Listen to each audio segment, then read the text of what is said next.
ఈనాటి ప్రపంచ ఆదివాసీ దినోత్సవ వేడుకలకు విచ్చేశారు. ముఖ్య అతిథిగా రాష్ట్ర ముఖ్యమంత్రి వర్యులు గౌరవనీయులు శ్రీ నారా చంద్రబాబు నాయుడు గారు, గౌరవ రాష్ట్ర ముఖ్యమంత్రి వర్యులను రాష్ట్ర గిరిజన సంక్షేమ శాఖ మంత్రులు శ్రీమతి గుమ్మిడి సంధ్యారాణి గారు, విజయవాడ సెంట్రల్ నియోజకవర్గ శాసనసభ్యులు, జిల్లా కలెక్టర్ అందరూ స్వాగతంతో ఆహ్వానిస్తున్నారు. అలాగే గిరిజన సంప్రదాయ నృత్యాలు పాడేరు కళాకారులచే దింసా నృత్యం ఇందులో పాల్గొంటున్నారు. రాష్ట్ర ముఖ్యమంత్రి వర్యులు గౌరవనీయులు శ్రీ నారా చంద్రబాబు నాయుడు గారు అరకు లోయలోని గిరిజనుల సంప్రదాయ నృత్యాలలో దింసా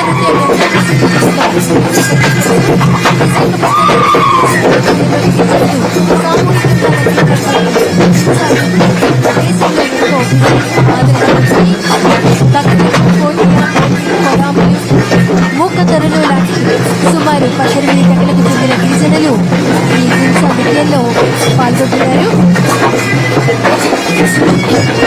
అనంతరం జరుగుతున్నటువంటి సీతంపేట కళాకారులచే జాతపు నృత్యం గౌరవ రాష్ట్ర ముఖ్యమంత్రి వర్యులు శ్రీ నారా చంద్రబాబు నాయుడు గారు సీతంపేట కళాకారులచే జాతపు నృత్యం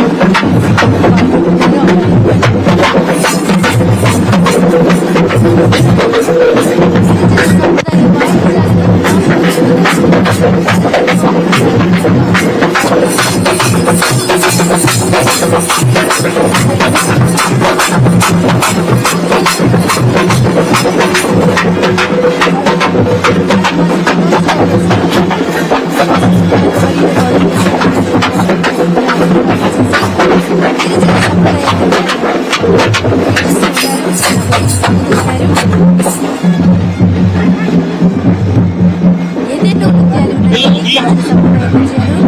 ఒక్కొక్క ప్రాంతంలో ఒక్కొక్క శైలిలో వారు చక్కని అభినయం చేస్తూ ఉంటారు. జాతపు తెగలు మనకి ఆంధ్రప్రదేశ్ ఒరిస్సాలలో కనిపిస్తూ ఉంటారు.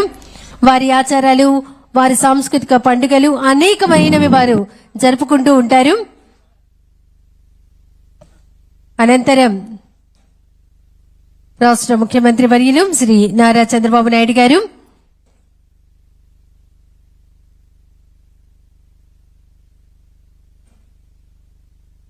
అక్కడ ఉన్నటువంటి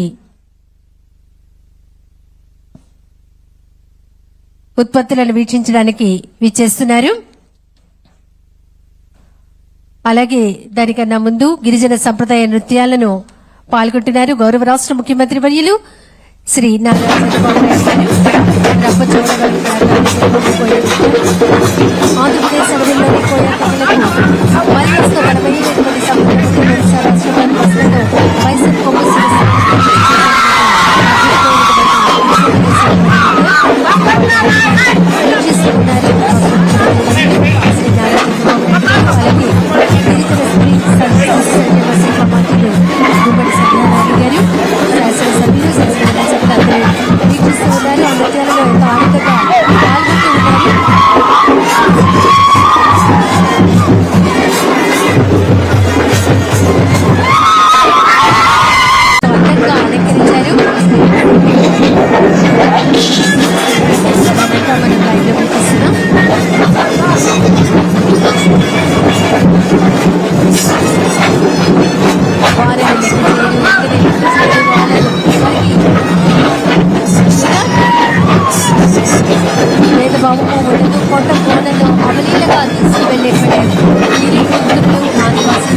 వారి కోసమే ఈ ప్రత్యేకమైనటువంటి ఆదివాసీ దినోత్సవం.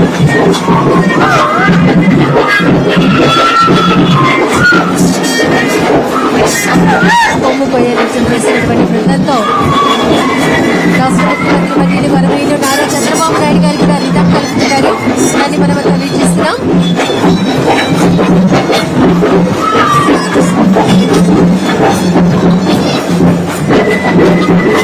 వివిధ రకాలైనటువంటి వారి వచ్చే శైలిలు, అందులో లంబ లంబాడీ నృత్యం కూడా ఒకటి. బంజారా వర్గానికి చెందినటువంటి లంబాడీ నృత్యం ఎంతో విశేషమైనది. అనుపు గ్రామంలో ఉద్భవించింది. పెద్ద లేదా చిన్న దాదాపు ప్రతి సమాజానికి ఒక సొంతమైనటువంటి సంస్కృతి ఉంది. అనంతరం రాష్ట్ర ముఖ్యమంత్రి వర్యులు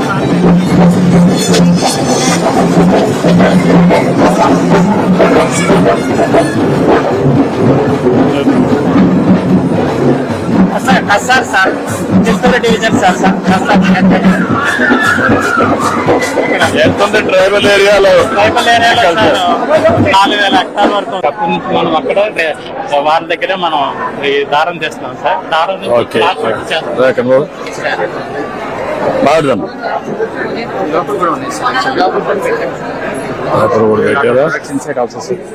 ఎక్కడెక్కడ పెట్టారు ఊరికే చూపి అంటే కల్చర్ కూడా డిస్ప్లే చేస్తాం సార్.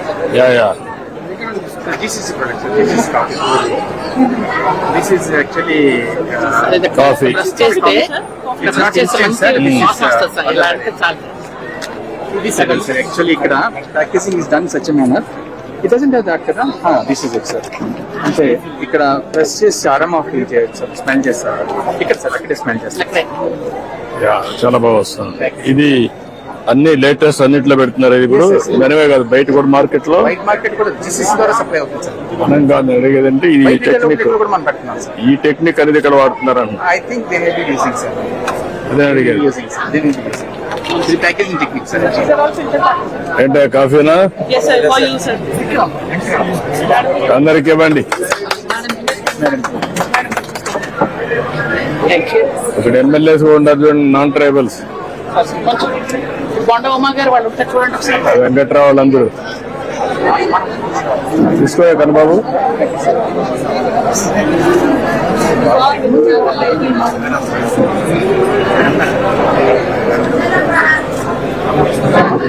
బ్లెండింగ్ ప్రాసెస్ ఎంతవరకు చేయగలుగుతున్నారు? పర్ఫెక్షన్.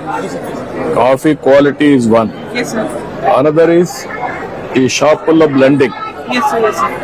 అది ఎంతవరకు చేయగలుగుతున్నారు? Testing, that is important. రెండే రాయవలసిన కృష్ణ కాఫీ తాగండి, అందరికి ఇవ్వండి. Coffee ఇవ్వండి. So that is way sir today మీరు ఇది ఈ రోజు అనౌన్స్ అనుకున్నాం sir processing plant. If that is they then whole quality will be taken care sir. Product అంతా కూడా పల్పింగ్ వరకు ITDS లో ప్రాసెస్ చేసి final processing up to the powdering and packaging మనం GCC ద్వారా చేసి బ్రాండ్ చేయాలి sir. In case if something more మనమే చేస్తామా?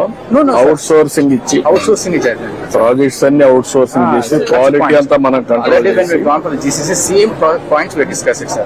Manu will not get into the process. Process will outsource. Our role will be compared to role of supervision only, just from the standpoint of overseeing the quality. But otherwise, whole thing is outsourced. Yeah quality is important. ఆ quality మీరు ఎంతవరకు We'll take a చేయగలుగుతారు? huge potential is there, and we'll tie up with some big brands like Tata also, sir. ఏమన్నా bulk లో తీసుకోవాలంటే వాళ్ళు కూడా dispose చేస్తాం. అన్ని ఇప్పుడు మనకు చెప్తాను.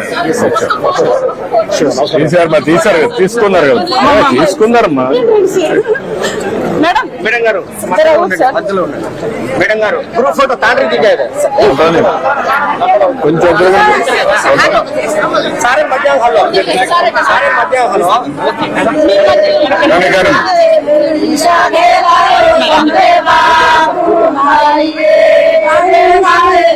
ఓకే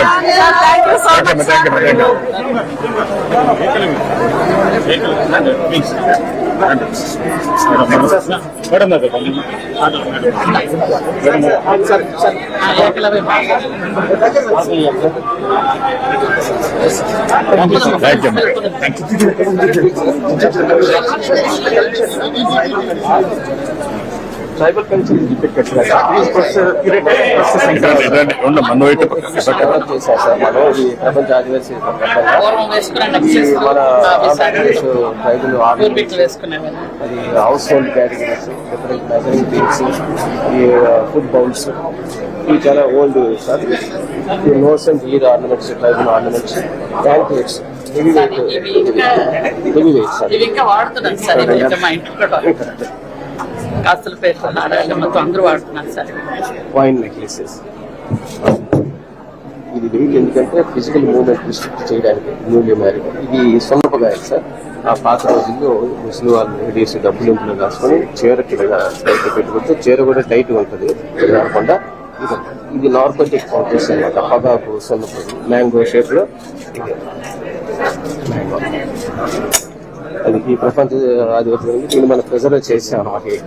ఇది సెట్ అనమాట. ఇది కిచెన్ సెట్. రిచువల్ గా కూడా దీన్ని ఇంట్లో వాడడం జరుగుతుంది.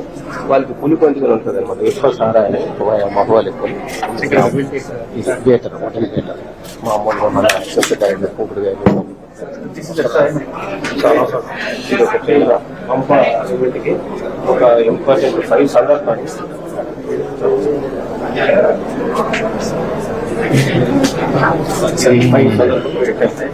ఆయన నిత్యం శివ పూజ చేసుకుంటూ చింతపల్లి పోలీస్ స్టేషన్ లో ఆల్మోస్ట్ లిఫ్ట్ చేసేటప్పుడు రైట్ డౌన్ చేసి ఇతర ఫ్రీడమ్ ఫైటర్స్ ని కూడా వచ్చి ఇక్కడ ఆయన ఐడెంటిఫై చేశారు. మేజర్ గుడాలు స్పాట్ చేసి ఆయన ఐడెంటిఫై చేసి అక్కడ రాజేంద్ర పాలెం ఆయన మేజర్ గుడాలు అనేటువంటి షార్ట్ చేశారు. Musical instruments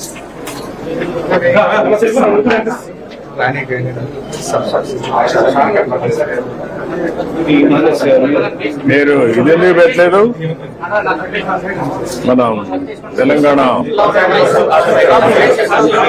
indigenous musical instruments అవి వైల్డ్ సీడ్స్ తో తయారు చేసినటువంటి వుడెన్ కౌన్ నెక్బెల్. ఇది సన్నై చిన్నది. ఇది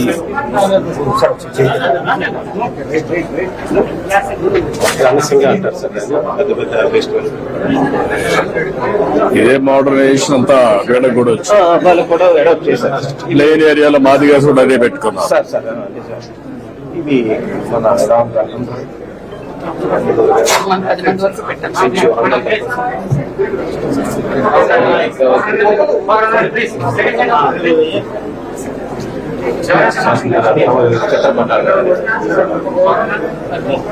ఇది just evolution of society different గా స్టార్టింగ్ అంటే గ్యాదరింగ్ లో వచ్చింది. తర్వాత బొమ్మలు డ్యాన్స్, తర్వాత మనకు కోడ్ కల్టివేషన్, తర్వాత షటిల్ కల్టివేషన్. ఇండస్ట్రీలో ట్రైబల్స్ ఎక్కువగా ఇన్వాల్వ్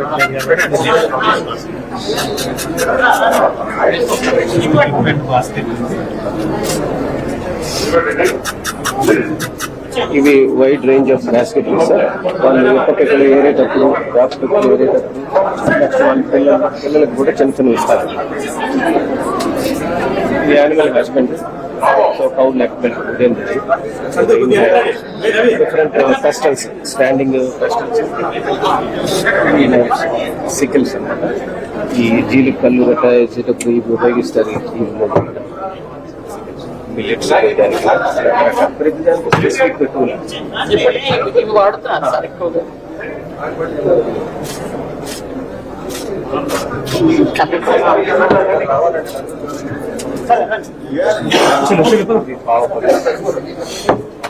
వర్షాకాలంలో వాడే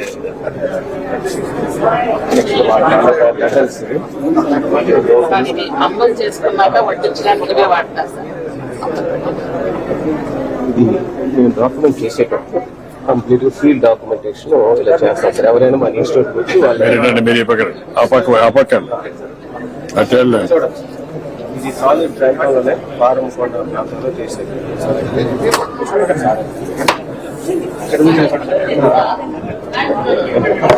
ఓకే.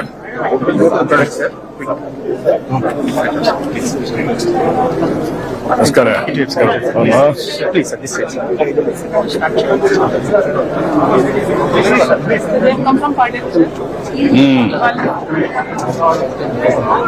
ఇవి తయారు చేస్తున్నారు ఇప్పుడు.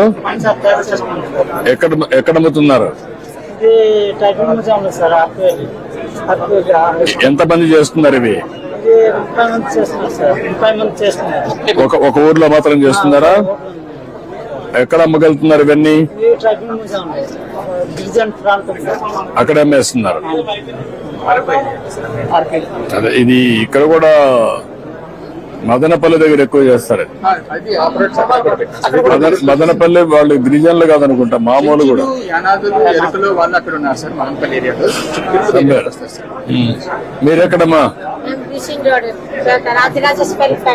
విజయవాడ సార్. ఇక్కడ విజయవాడ. నక్కల్ అనేసి ఎస్టీ సార్. ఇప్పుడు మీరు చేస్తున్నారు ఇవన్నీ? ఇప్పుడు కూడా చేస్తున్నారా?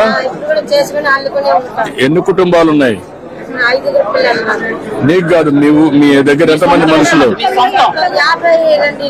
52 ఇళ్ళు ఉన్నాయి. పిల్లలన్నీ పెళ్లి అయిపోయింది, ఇల్లు లేదు సార్. ఆ. అందుకే బాగా చెప్తే నేను వచ్చిన మా వాళ్ళు. నక్కల వాళ్ళు ఎంతమంది ఉంటారు రాష్ట్రంలో? Minority sir. 50 ఇండ్లు ఉంటాయి, అక్కడక్కడ ఉంటాయి అన్ని. అందుకే అడుగుతాను నేను. ఇలాంటి వాళ్ళు ఉన్నప్పుడు వాళ్ళకి హౌసింగ్ గానీ అవన్నీ ఏం చేయాలో వర్కౌట్ చేయండి. కలెక్టర్ సిమెంట్ టైప్ చేసి ఎడ్ చేయాలో వర్కౌట్ చేయండి. వీళ్ళని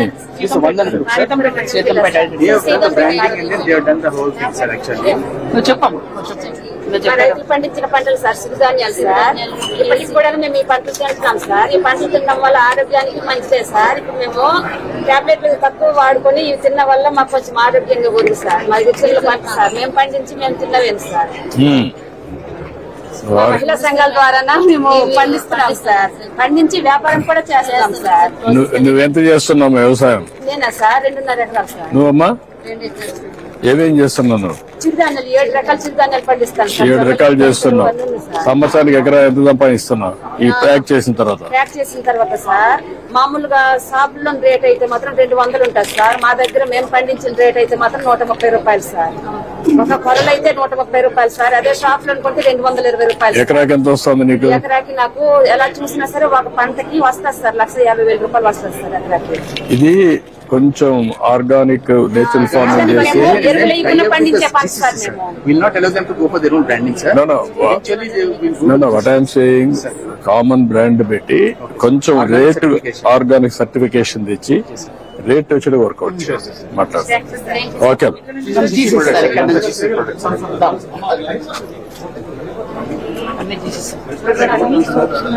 అవన్నీ కాఫీ సార్, అది హనీ సార్. స్టార్టింగ్ అక్కడ నుంచి Honey actually used to do very good business, sir, but now it has come down. We'll have to keep up on that front. ఎప్పటి నుంచో చెప్తున్నా ఇది. వీళ్ళకుండే పెద్ద అసెట్ హనీ.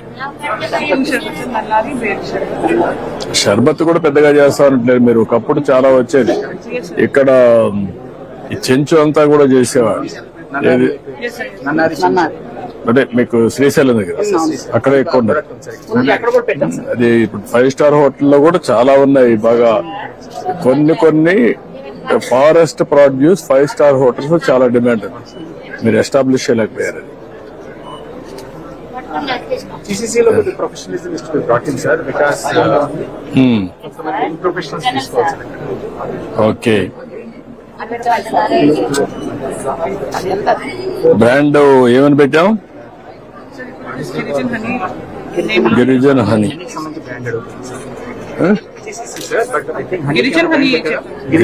గిరిజన హనీ కరెక్ట్ కాదు. గిరిజన actually Dabur has hijacked sir. Actually ఆ గిరిజన పేరు డాబరు గిరిజన కూడా సెపరేట్ గా ఓపెన్ చేశారు. So that is how he has hijacked. I think we need to go for the patenting of that word also sir, so that ఇది కొంచెం ఇది కామన్ వర్డ్ కాబట్టి ఎవరైనా పెడతారు. మీరు ఇది కూడా చేసి ఉంటారు, పేటెంట్ రిజిస్ట్రేషన్ చేసి ఉంటారు. ఎంత ఇది? ఎన్ని మిల్లీగ్రామ్స్ ఇది? 1 kg సార్. 1 kg 410 రూపాయలు. జనవరి 26 నిన్నే తయారు చేశారా? మనాడు ఇస్తారు. మనాడు ఇచ్చేసి ఓకే మళ్ళీ ఇచ్చేస్తారండి.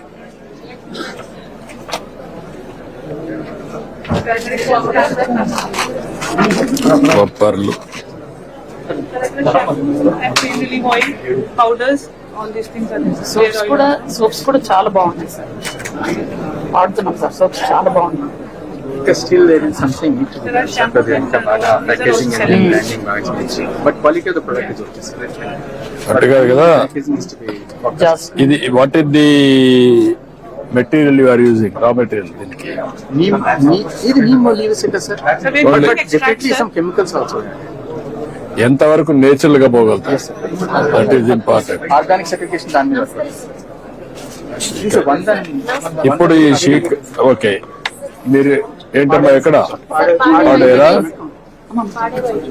ఐటీడీనా? నువ్వు రైతా? కలెక్షన్ చేసుకుని మాటి ద్వారా మహిళా మాఫీ ద్వారా ఇప్పుడు ఈ షీకా ఎంతవరకు అమ్మగలుగుతున్నారు మీరు? Sir what they done sir పాడేరులో సోప్ నట్స్ కూడా ఉన్నాయా లేవా? సోప్ మిక్స్ సోప్ నట్స్ ఎంతవరకు అమ్మగలుగుతున్నారు, ఎంతవరకు అమ్ముతున్నారు? అది ఏం చేస్తారంటే సార్ వీళ్ళు 100 వికాస్ కానీ 300 కలిపి గ్రూపులు పెట్టుకున్నారు సార్. వాళ్ళు ప్రాసెస్ చేసిన ప్రొడక్ట్ మార్ట్ ఒకటి పెట్టారు సార్ పాడేరు. ఆ మార్ట్ ద్వారా వాళ్ళు డిస్పోజ్ చేస్తారు సార్. కొంచెం మార్కెటింగ్ కూడా ఎస్టాబ్లిష్ చేయాలా? డిజిటల్ పేమెంట్స్ పెడుతున్నారా? ఓకే.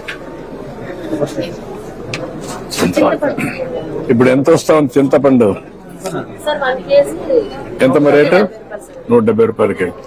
మీకు ఎంత వస్తా ఉంది చింతపండు మొత్తం అక్కడ? చింతపండు next what is the availability, what is the marketing, what is the yield? I want to go through all this. నన్నారి సార్ శ్రీశైలం మీరు చెప్పారు సార్ ఇందాక. ఎంత అమ్మగలుగుతున్నారు ఇది? ఎన్ని బాటిల్స్ ఎంత అమ్మగలుగుతారు? ఎన్ని లీటర్లు అమ్ముతున్నారు? ఇది నేను 4 సార్లు చెప్పాను, ఇవన్నీ కొంచెం బాగా నేచురల్ గా ఉంటాయి కాబట్టి, హెల్తీ కాబట్టి దీన్ని ఎక్కువ ప్రమోట్ చేయండి. నమస్కారం. కేఆర్ పురమా?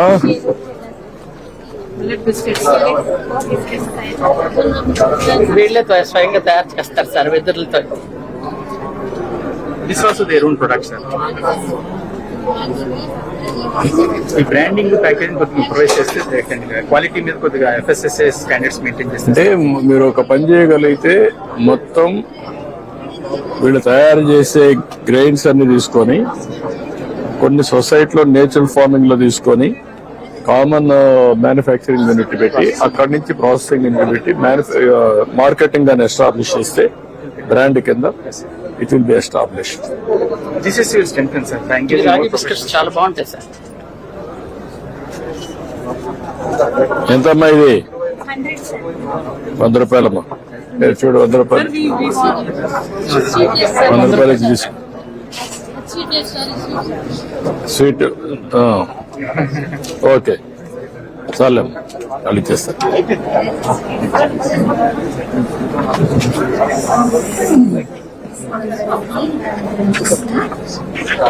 నమస్కారం.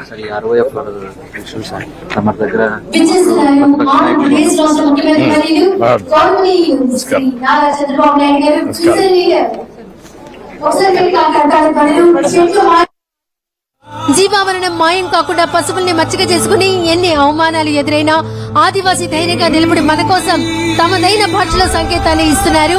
మరి వారి కోసం కృషి చేస్తున్నటువంటి గౌరవ రాష్ట్ర ముఖ్యమంత్రి వర్యులు గిరిజన సంస్కృతిని, గిరిజన కళాకృతులను దేశ చరిత్రలో అందరికీ తెలియజేయాలి, ప్రపంచం నలుమూలలా తెలియజేయాలని ఆంధ్రప్రదేశ్ రాష్ట్ర ముఖ్యమంత్రి వర్యులు గౌరవనీయులు శ్రీ నారా చంద్రబాబు నాయుడు గారు ప్రపంచ ఆదివాసీ దినోత్సవ వేడుకలకు ముఖ్య అతిథిగా విచ్చేస్తున్నారు. వారితో శాసనసభ్యులు, శాసన మండలి సభ్యులు అందరూ విచ్చేస్తున్నారు.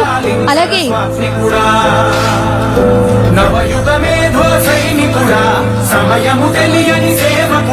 రాష్ట్ర ముఖ్యమంత్రి వర్యులు సారెను తీసుకుని, గిరిజన సారెను తీసుకుని వేదిక వద్దకు విచ్చేస్తున్నారు. ఆ సారెను అడవి తల్లికి అందిస్తున్నారు. అడవి తల్లికి సారే, గిరిజన సారెను అందిస్తున్నారు. అలాగే అడవి తల్లికి మనపూర్వకంగా ఆంధ్రప్రదేశ్ రాష్ట్ర ప్రజలందరి తరపున పూలదండ వేసి దీవెనలు అందుకుంటున్నారు రాష్ట్ర ముఖ్యమంత్రి వర్యులు గౌరవనీయులు శ్రీ నారా చంద్రబాబు నాయుడు గారు.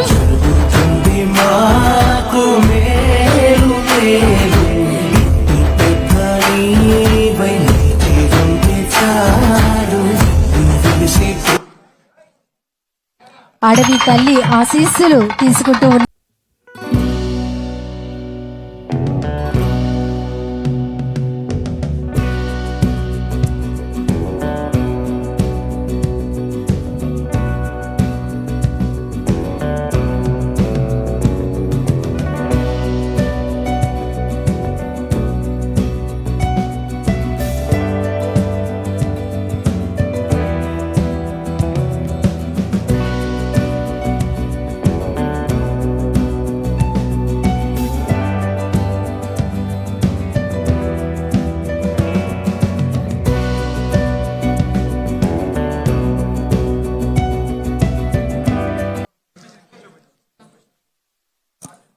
ధన్యవాదాలండి. ఇప్పుడు స్వాగతోపన్యాసం చేయవలసిందిగా జిల్లా కలెక్టర్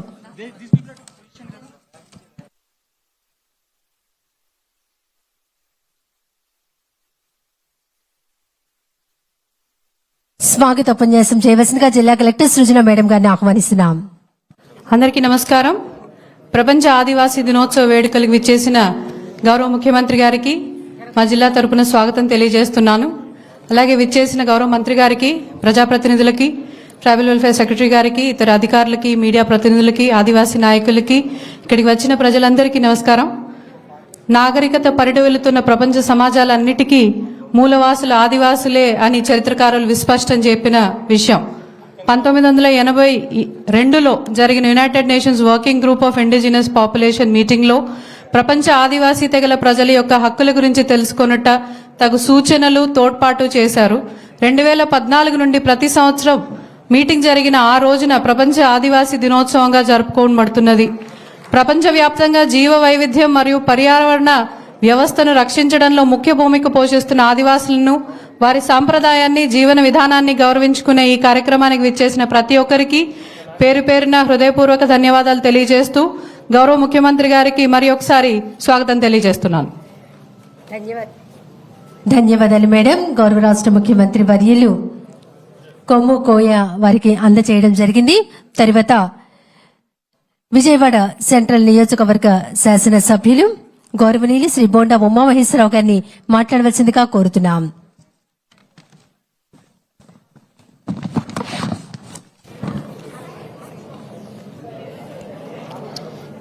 చాలా సంతోషం. ఈరోజు నవ్యాంధ్రప్రదేశ్ నిర్మాత అయినటువంటి ఈ రాష్ట్ర ముఖ్యమంత్రి గౌరవనీయులు నారా చంద్రబాబు నాయుడు గారి అధ్యక్షతన ఈరోజు ఆంధ్రప్రదేశ్లో ఆదివాసీ దినోత్సవం జరుపుకోవటం అనేది ఆదివాసీలకి మరొకసారి పూర్వ వైభోగం వచ్చిందనే దానికి ఇది ఒక నిదర్శనం. ఎందుకంటే గత 5 సంవత్సరాలుగా ఆదివాసీ దినోత్సవం జరపలేదు. ఆ రోజు తెలుగుదేశం ప్రభుత్వంలో గౌరవ ముఖ్యమంత్రి చంద్రబాబు నాయుడు గారు జీవో నెంబర్ 127 తీసుకొచ్చి 2018లో ప్రతి సంవత్సరం ఆగస్టు 9వ తారీఖు నాడు ఆదివాసీ దినోత్సవం జరపాలని చెప్పి, ఆదివాసీ బిడ్డలకు అండగా ఉండాలి, ఆదివాసీ కుటుంబాలకు అండగా ఉండాలని ఏ సదుద్దేశంతో ఆయన ఆ రోజున తీసుకొచ్చారో గత 5 సంవత్సరాలు కూడా నిర్లక్ష్యానికి గురైందనే విషయం ఆదివాసీ వారందరూ కూడా బాధపడిన విషయం మనందరికీ తెలుసు. గతంలో తెలుగుదేశం ప్రభుత్వ హయాంలో 2014-2019 హయాంలో ఆదివాసులకి దినదిన వైభోగం ఆ రోజున ఉండేది. ప్రతిరోజు ఒక స్వర్ణయుగం లాంటి చంద్రబాబు గారి పరిపాలనలో ఏ కష్టం, ఏ ఇబ్బందులు లేకుండా జరిగినటువంటి పరిస్థితి. ఎందుకంటే ఆదివాసీ కుటుంబాలకి ఆ రోజున జననం నుంచి మరణం దాకా బిడ్డ పుడితే డబ్బులు ఇచ్చేవాళ్ళం, చనిపోతే 2 లక్షల రూపాయలు బీమా ఇచ్చేవాళ్ళం, ప్రమాదంలో చనిపోతే 5 లక్షల రూపాయలు బీమా ఇచ్చేవాళ్ళం. అంతేకాకుండా ఏ గూడెంలోంచి, కొండల మించి గూడెల్లోంచి, కోయగూడెల్లోంచి ఉన్నటువంటి వాళ్ళకి కనీస సదుపాయాలు పెట్టాలని ఆ రోజున బైక్ అంబులెన్స్ని సర్వీస్ని ప్రారంభించి ఆ బిడ్డల్ని కంటికి రెప్పలాగా, కన్న బిడ్డల్లాగా చూసుకున్నటువంటి చరిత్ర గౌరవ ముఖ్యమంత్రి నారా చంద్రబాబు నాయుడు గారిది. అటువంటి హయాం నుంచి నరక కోపంలాగా 2019 నుంచి 2024 వరకు ఆదివాసీలు పట్టించుకోని పరిస్థితిలో, అన్ని రంగాలలో వెనుకబడిన స్థితిలో ఈరోజు మళ్ళా వాళ్ళకి పూర్వ వైభోగం వచ్చింది. ఏదైతే ప్రపంచం మొత్తం ఆదివాసీలకు అండగా ఉండే విధంగా ఐక్యరాజ్య సమితి డిసైడ్ చేసిందో ఆగస్టు 9 ప్రతి సంవత్సరం కూడా ఆదివాసీ దినోత్సవం జరపాలని ఈ సంవత్సరం తొలిసారి గవర్నమెంట్ వచ్చినటువంటి తొలి ఆగస్టు 9వ తారీఖు నాడు విజయవాడ సెంట్రల్ నియోజకవర్గంలో ఈ కార్యక్రమాన్ని జరుపుకోవడం సంతోషం అని తెలియజేసుకుంటూ, గతంలో ఆదివాసీలకి RYFR పట్టాలు ఇచ్చి 77,491 మందికి పట్టాలు ఇచ్చింది కానీ, అలాగే వాళ్ళకి గిరిగోరు ముద్దు కానీ, గిరిపృతికి కానీ, పెళ్లికి 1,00,000 రూపాయలు ఇవ్వటం కానీ, ఇలాంటి ఎన్నో పథకాలు, 200 యూనిట్లు కరెంటు ఉచితంగా ఇవ్వటం కానీ, అన్ని రకాలుగా వాళ్ళని ఆర్థికంగా, విద్యాపరంగా, సామాజిక పరంగా, రాజకీయ పరంగా ఆ ఆదివాసీ కుటుంబాలకి అన్ని రకాలుగా ముందుకు తీసుకెళ్ళడానికి చిత్తశుద్ధితో కృషి చేసినటువంటి ఆనాటి ముఖ్యమంత్రి చంద్రబాబు నాయుడు గారు మళ్ళా నేడు ఈ రాష్ట్రానికి సారథ్యం వహిస్తున్నటువంటి సందర్భంలో ఆదివాసీ సోదరులందరికీ కూడా శుభ రోజులు వచ్చినాయని, మంచి పరిణామం, మంచి రోజులు వచ్చినాయని తెలియజేసుకుంటూ మరొకసారి ఇక్కడికి ఇచ్చేసినటువంటి ఆదివాసీ సోదరులందరికీ ఈ నియోజకవర్గ శాసనసభ్యుడిగా ఆదివాసీ దినోత్సవ శుభాకాంక్షలు తెలియజేస్తూ గౌరవ ముఖ్యమంత్రి చంద్రబాబు నాయుడు గారి హయాంలో రాబోయే 5 సంవత్సరాలు కూడా ఇవాళ కూడా అరకులో కానీ పాడేరులో కానీ ఎక్కడన్నా ఆదివాసీల మధ్య జరుపుకోవాలని ఈ కార్యక్రమం అనుకున్నా వాతావరణం అనుకూలించకపోవటం వల్ల గౌరవ ముఖ్యమంత్రి ఈ నియోజకవర్గంలో పెట్టవలసి వచ్చింది. భవిష్యత్తులో అన్ని రకాలుగా ప్రజల మధ్య ఆదివాసీలు ఉండే ప్రాంతంలోనే ఆదివాసీ దినోత్సవం జరుపుకుంటారని కూడా తెలియజేసుకుంటూ మరొకసారి మా ఆదివాసీ అక్క చెల్లెలందరికీ శుభాకాంక్షలు తెలియజేస్తూ సెలవు తీసుకుంటా ఉన్నా. Thank you so much sir. ఇప్పుడు రాష్ట్ర గిరిజన స్త్రీ శిశు సంక్షేమ శాఖ మంత్రులు శ్రీమతి గుమ్మిడి సంధ్యారాణి గారిని మాట్లాడవలసిందిగా ఆహ్వానిస్తున్నాం.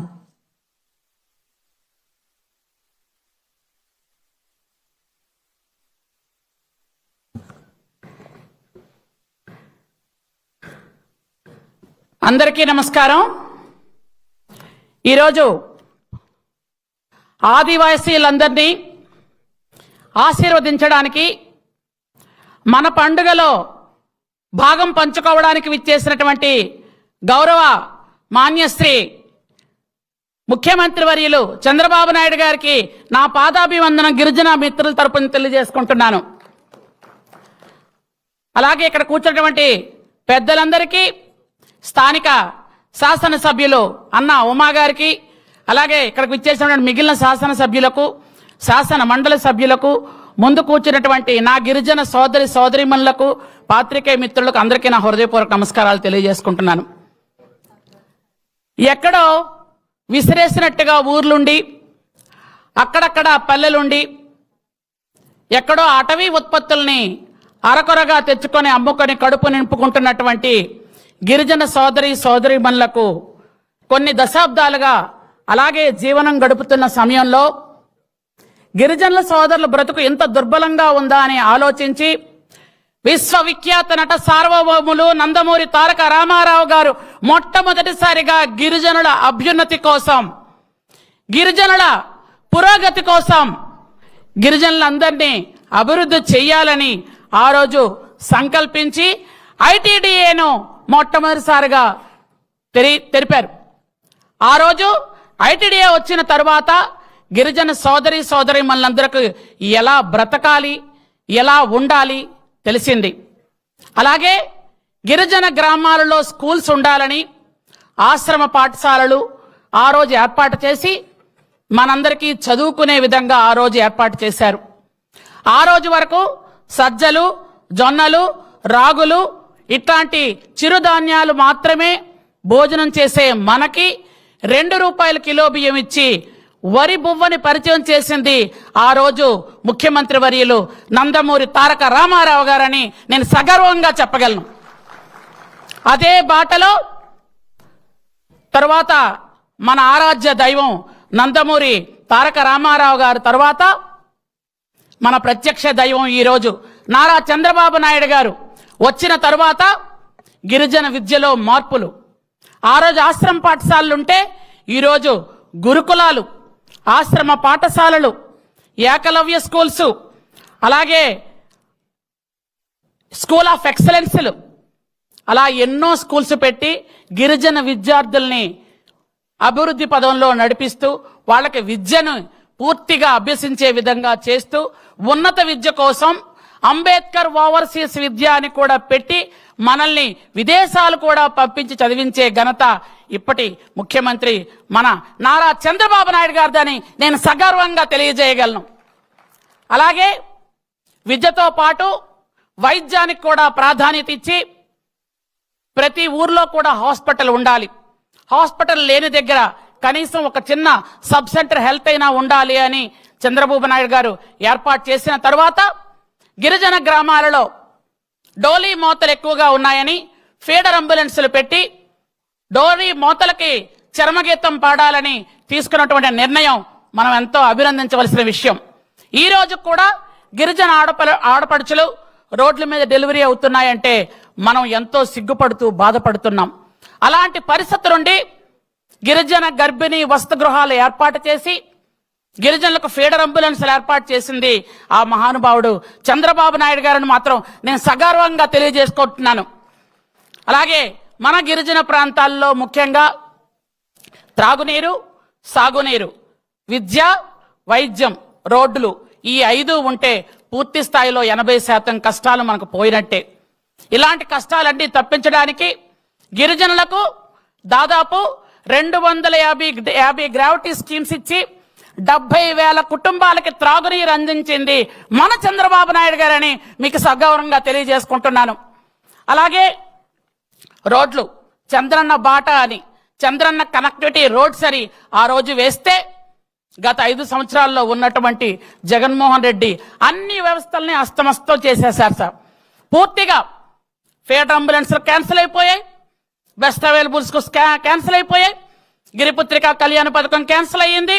అలాగే 1 కాదు 2 కాదు, విదేశీ విద్య, ఉచిత కరెంటు, గిరి గోరుముద్దలు, సబ్సిడీతో ఇన్నోవాలు, సబ్సిడీతో పనిముట్లు, అలాగే వైటీసీ బిల్డింగ్ లో గర్భిణీ గృహం, అలాగే వైటీసీలో ఉన్నటువంటి గిరిజన యువతకి ఇస్తున్నటువంటి ట్రైనింగ్ ఇవన్నీ క్యాన్సిల్ చేసేసి మాకు వచ్చినటువంటి నిధుల్ని పక్కదారి పట్టి బోన్ చేసినటువంటి జగన్మోహన్ రెడ్డి ప్రభుత్వంలో గత 5 సంవత్సరాలుగా అష్ట కష్టాలు పడ్డాం సార్. అలాగే ఎవరైనా ప్రశ్నించి అడిగితే కొన్ని రేప్ కేసులు జరిగాయి, కొన్ని మర్డర్స్ జరిగాయి, కొంతమంది భూమి లాక్కున్నారు, కొంతమందిని రోడ్డు మీదే కొట్టారు, కొంతమందిని గుండ్లు గీయించారు, కొంతమందిని జైలు పాలు చేశారు. ఇలా దాదాపు 9 ఐటీడీ పరిధుల్లో మేమున్నటువంటి 30 లక్షల మంది ఉన్నాం. ఆంధ్ర రాష్ట్రంలో గిరిజనులం 30 లక్షల మంది ఏదో విధంగా గత ప్రభుత్వంలో ఎఫెక్ట్ అయి మేమందరం నానా కష్టాలు పడ్డామని మీకు చాలా బాధతో తెలియజేసుకుంటున్నాం సార్. ప్రతి గ్రామాల్లో చదువుకోవాలని మీరు స్కూల్ పెడితే ప్రతి గ్రామానికి స్కూల్ అక్కర్లేదని మహానుభావుడు తీసేశాడు సార్. ప్రతి గ్రామంలో ఫీడర్ అంబులెన్స్ ఉండాలని మీరు చెప్తే గ్రామాలకు ఫీడర్ అంబులెన్స్ అవసరమే లేదన్నాడు సార్. గిరిజన పిల్లలందరూ చదువుకోవాలి, ఇంగ్లీష్ మీడియంలో చదువుకోవాలని బెస్ట్ అవైలబుల్ స్కూల్స్ ఏర్పాటు చేస్తే అసలు బెస్ట్ అవైలబుల్ స్కూల్స్ మీకెందుకు అని అడిగిన పరిస్థితి వచ్చింది సార్. గిరిజనులకి అంబేద్కర్ విదేశీ విద్య పెడితే సిగ్గు లేకుండా వాళ్ళ నాన్న పేరుతో పెట్టుకొని పేరు మార్చిందే కాకుండా కనీసం ఆ విద్యను కూడా పూర్తిగా క్యాన్సిల్ చేసి పడేశారు సార్. ఐక్యరాజ్య సమితిలో గిరిజనులందరికీ కూడా అన్ని హక్కులు కల్పించే విధంగా గిరిజనులు మేం కావలసినటువంటి హక్కులన్నీ అడిగే విధంగా సర్వస్వతంత్రంగా మాకిచ్చిన హక్కును కూడా హరించి మా భూములు లాక్కోవడం, అన్నిటికంటే ముఖ్యంగా మా భూమి మీద వాళ్ళ పేర్లు వేసుకున్నారు సార్. మా భూమి పట్టాల మీద వాళ్ళ బొమ్మలు ఉన్నాయి సార్. మా భూమి మా హక్కు అని గిరిజనులందరికీ ఇచ్చినటువంటి మీరిచ్చిన భూమి అరకు పాడేరులో 1,25,000 ఎకరాలు కాఫీ తోటలు సాగు చేసుకోమని మీరిచ్చినటువంటి భూమి ఈ రోజు గంజాయి పంట పండించడానికి దళారులతో ఏర్పాట్లు చేసుకున్నటువంటి ఒక దుర్మార్గమైన ప్రభుత్వం లాస్ట్ టైం మేము చూసామని మీకు తెలియజేసుకుంటున్నాం సార్. అలాగే ఇప్పుడు కాఫీ తోటలు పండుతున్నటువంటి ప్లేసుల్లో ఇంత పూర్వం గిరిజనులు చక్కగా కాఫీలు, మిరియాలు, పసుపు, అల్లం ఎన్నో చిరుధాన్యాలు పండించుకొని సక్రమంగా జీవిస్తూ ఉంటే చిన్న చిన్న పిల్లల్ని ప్రలోభాలు పెట్టి గంజాయి వైపు తీసుకెళ్లటం, వాళ్ళ తాలూకా వ్యక్తులను తీసుకొచ్చి గంజాయి ప్రేరేపితంగా గిరిజనులందరినీ ఈ రోజు మీరు ఎక్కడైనా ఒక జైలుకి వెళ్ళి చూస్తే అందులో 70% మంది గిరిజనులే అరెస్ట్ అయి ఉన్నారు సార్. ఏ తప్పు చేయకుండా కేవలం గంజాయి తీసుకొని వెళ్తున్నారని ఒకే ఒక కారణంతో. కానీ అసలైనటువంటి కింగ్ పిన్స్ వెనక్కే ఉన్నారు సార్. దయచేసి వాటి మీద ఎంక్వైరీ చేసి ఎక్కడైతే గిరిజనులు జైల్లో మొగ్గుతున్నారో అట్లాంటి వాళ్ళకి ఏదో ఒక ఆధారం చూపించమని మీకు సగౌరవంగా నేను నమస్కరించి తెలియజేసుకుంటున్నాను సార్. చాలా మంది గిరిజన బిడ్డలు మగ్గిపోతున్నారు సార్. అలాగే గిరిజనులకి ఆదివాసీ దినోత్సవం చేసుకోవాల్సిందిగా 1994లో తమరు ముఖ్యమంత్రిగా ఉండేటప్పుడే మాకు ఈ వరం వచ్చింది సార్. ఆ రోజు రాష్ట్ర పండుగ కూడా మీరే 98లో అనౌన్స్ చేసి గిరిజనులకు ఇది రాష్ట్ర పండుగగా మనం చేసుకోవాలని చెప్పి అప్పటి నుంచి ప్రతి ఐటీడీలో ఈ పండగని మా పండగని మీరు వచ్చి సెలబ్రేట్ చేస్తూ మాకు ఎన్నో వరాలు ఇవ్వడం కూడా మేము ఇప్పటికీ మర్చిపోలేం సార్. అరకు పార్లమెంట్లో 7 నియోజకవర్గాల్లో మొత్తం అందరికీ కూడా, అలాగే 7 అసెంబ్లీ నియోజకవర్గాలు, 1 పార్లమెంట్ నియోజకవర్గం, ఈ 30 లక్షల మంది జనాభా ఉన్నారు సార్. వీళ్ళందరినీ కూడా మీరే ఇంతకాలం నేను సగర్వంగా చెప్పగలను, గిరిజనులు ఈ రోజు బట్ట కట్టి నిజంగా 3 పూట్ల భోజనం చేస్తున్నారు, ఎక్కడైనా ఉద్యోగాలు చేశారు అంటే ఆ రోజు నందమూరి తారక రామారావు గారు ఐటీడీఏలు పెట్టి గిరిజనులందరికీ ఉద్యోగాలు ఇచ్చిన తర్వాత మీరు తర్వాత స్కూల్స్ అన్ని పెట్టి మళ్ళీ గిరిజనులకే ఉద్యోగాలు ఇచ్చి ఈరోజు టీచర్లుగా, డాక్టర్లుగా, ఇంజనీర్లుగా, ఎక్కడెక్కడో ఐటీ ప్రొఫెషనల్స్ గా ఈ రోజు గిరిజనులందరూ ఉన్నారంటే అదంతా చంద్రబాబు నాయుడు గారు చలవే నేను సగర్వంగా చెప్పగలను సార్. ఈరోజు 5 ఎమ్మెల్యేలు ఉన్నాం సార్. కానీ చాలా మంది గిరిజనులు ఈ రోజు కూడా డోలీల మోతలతో ఉన్నారు. తమరు మొన్న చెప్పారు సార్, ఒక ఆర్డర్ ఇచ్చారు డోలీ మోతలు ఉండకూడదు అని. కనెక్టివిటీ రోడ్స్ వస్తే డోలీ మోతలు ఉండవు సార్. అలాగే మా గిరిజనుల సోదరి మందులు కూడా ఒక 2 కోరికలు కోరుతున్నారు సార్. తమకి విన్నవించుకుంటున్నాం సార్. ప్రతి ఊర్లో కూడా దయచేసి స్కూల్ ఉండే విధంగా జీవో నెంబర్ 3ని గత ప్రభుత్వం కర్కశంగా జీవో నెంబర్ 3ని తోసేస్తే సుప్రీంకోర్టులో కొట్టేసిన దాన్ని కనీసం దాని మీద విచారణ కూడా చేపట్టకుండా వదిలేశారు సార్. ఇలాంటివన్నీ కోకళ్ళు ఉన్నాయి, తమకు తెలుసు. మాకంటే మీకే గిరిజనుల గురించి ఎక్కువగా తెలుసు, ఎందుకంటే బయట మాట్లాడుతున్నప్పుడు మనం విన్నాం. గిరిజనుల బ్రతుకుల్లో అందరికీ ఇల్లులు కావాలి, ఎందుకంటే గత 5 సంవత్సరాలుగా అందరికీ ఇల్లు ఇస్తామని ఒక్క ఇల్లు కూడా ఒక్క గిరిజనుడికి కూడా ఇచ్చిన పాపాన పోలేదు సార్. ఒక్క నీటి సదుపాయం గాని, రోడ్ల సదుపాయం గాని, ఇల్లు సదుపాయం గాని ఏదీ లేకుండా 5 సంవత్సరాల్లో ఒక్క ఉద్యోగం కూడా లేకుండా చేసినటువంటి పాపం గత పాలకులది సార్. ఈసారి స్పెషల్ డిఎస్సి తీసి 2400 మంది గిరిజనులకు ఉద్యోగాలు ఇప్పిస్తామని సంతకం పెట్టిన మొదటి సంతకం పెట్టింది మీరే అని మేము సగర్వంగా తెలియజేసుకుంటున్నాం సార్. అలాగే అన్ని స్కూల్స్ లో గాని ఎక్కడ గాని విద్యార్థులందరూ కూడా మీరు వచ్చారు అంటే ఖచ్చితంగా వాళ్ళందరికీ చదువు మీద ఖచ్చితంగా ఒక చక్కటి వాళ్ళందరికీ కూడా అవి ఐప్యాడ్స్ గాని, కంప్యూటర్ నేర్చుకోవటం గాని అన్ని రకాల వస్తువులు ఉంటాయని అందరూ కూడా ఎంతో సంతోషంగా ఉన్నారు సార్. కాబట్టి ఈరోజు మేమందరం కూడా కోరుకున్నది ఒక్కటే, 30 లక్షల మంది ఉన్న గిరిజనులకి, అంటే రాష్ట్రంలో దాదాపు 6% మంది ఉన్న గిరిజనులకి దయచేసి అన్ని విధాలుగా మీరు ఆదుకుంటున్నారు. గత ప్రభుత్వం చేసినటువంటి గాయాలకు దయచేసి మీరే మందేయవలసిందిగా సభాముఖంగా మిమ్మల్ని కోరుకుంటూ నాకు ఈ అవకాశం ఇచ్చినటువంటి మీకు నా హృదయపూర్వకమైనటువంటి పాదాభివందనం తెలియజేసుకుంటూ జై ఆదివాసీ, జై ఆదివాసీ, జై ఆదివాసీ. Thank you sir. So much madam, thank you. తర్వాత గిరిజనులతో గౌరవ రాష్ట్ర ముఖ్యమంత్రి వర్యుల ఇంటరాక్షన్ కార్యక్రమం. ముందుగా ఏలూరు జిల్లా నుంచి బుల్లెమ్మ.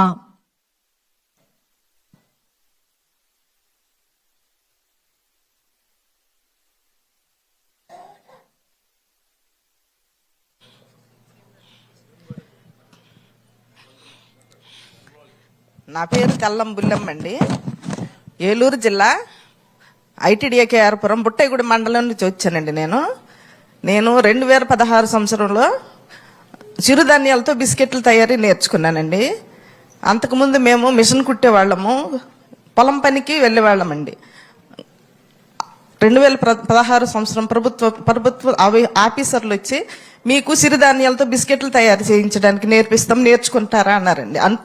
మేము నేర్చుకున్నామండి. నేర్చుకుని హాస్టల్ పిల్లలకి స్నాక్స్ పెట్టేవాళ్ళమండి. మల్టీగ్రెయిన్ బిస్కెట్లతో స్నాక్స్ పెట్టేవాళ్ళమండి. అయితే గత ప్రభుత్వంలో ఈ హాస్టల్ పిల్లల స్నాక్స్ ఆపేశారండి. అయినా మేము దాన్ని వదిలేయకుండా దాన్ని అభివృద్ధి చెందిస్తూనే ఉన్నామండి. కాకపోతే ఇలా ఆపేసినందుకు మీరు మా మీద దయ ఉంచి మళ్ళీ మాకు అది అవకాశం ఇప్పించవలసిందిగా కోరుచున్నామండి.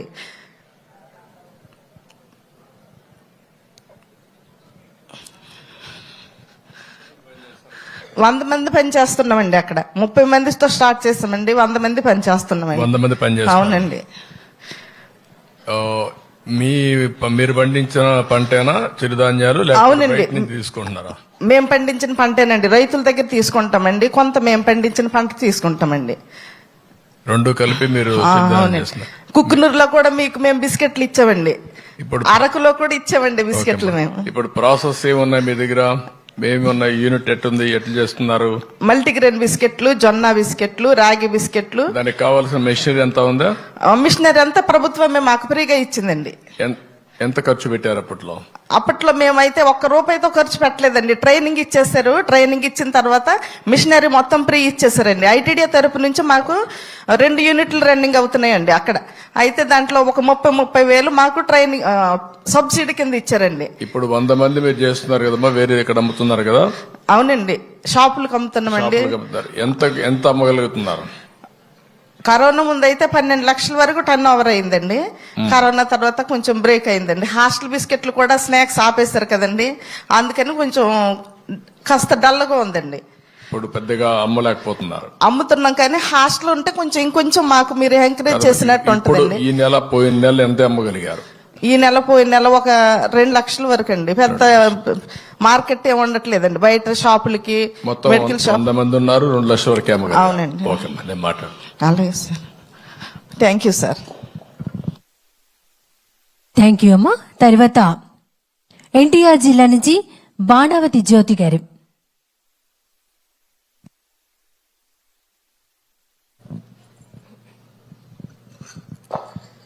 గౌరవనీయులైన ముఖ్యమంత్రి గారికి, అలాగే స్టేజ్ మీద ఉన్న పెద్దలకి, అధికారులకి, మా ఆదివాసులందరి నిమిత్తం మీకు నమస్కారాలు చెల్లిస్తున్నాను.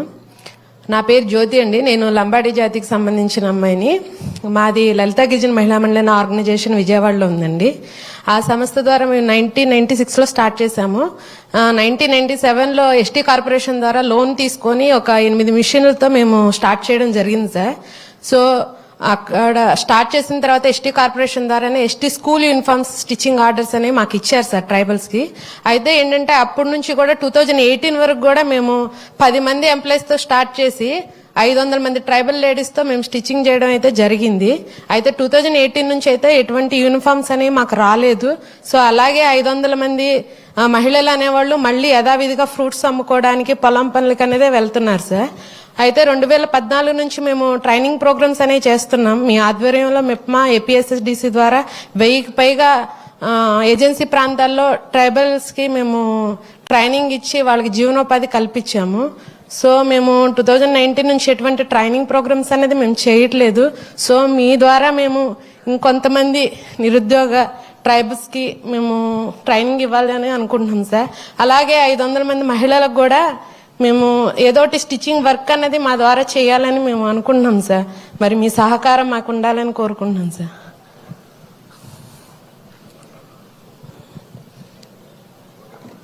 థ్యాంక్ యూ జ్యోతి. మాట్లాడదాం. తర్వాత ఎన్టీఆర్ జిల్లా నుంచి ఏకుల రవి గారు.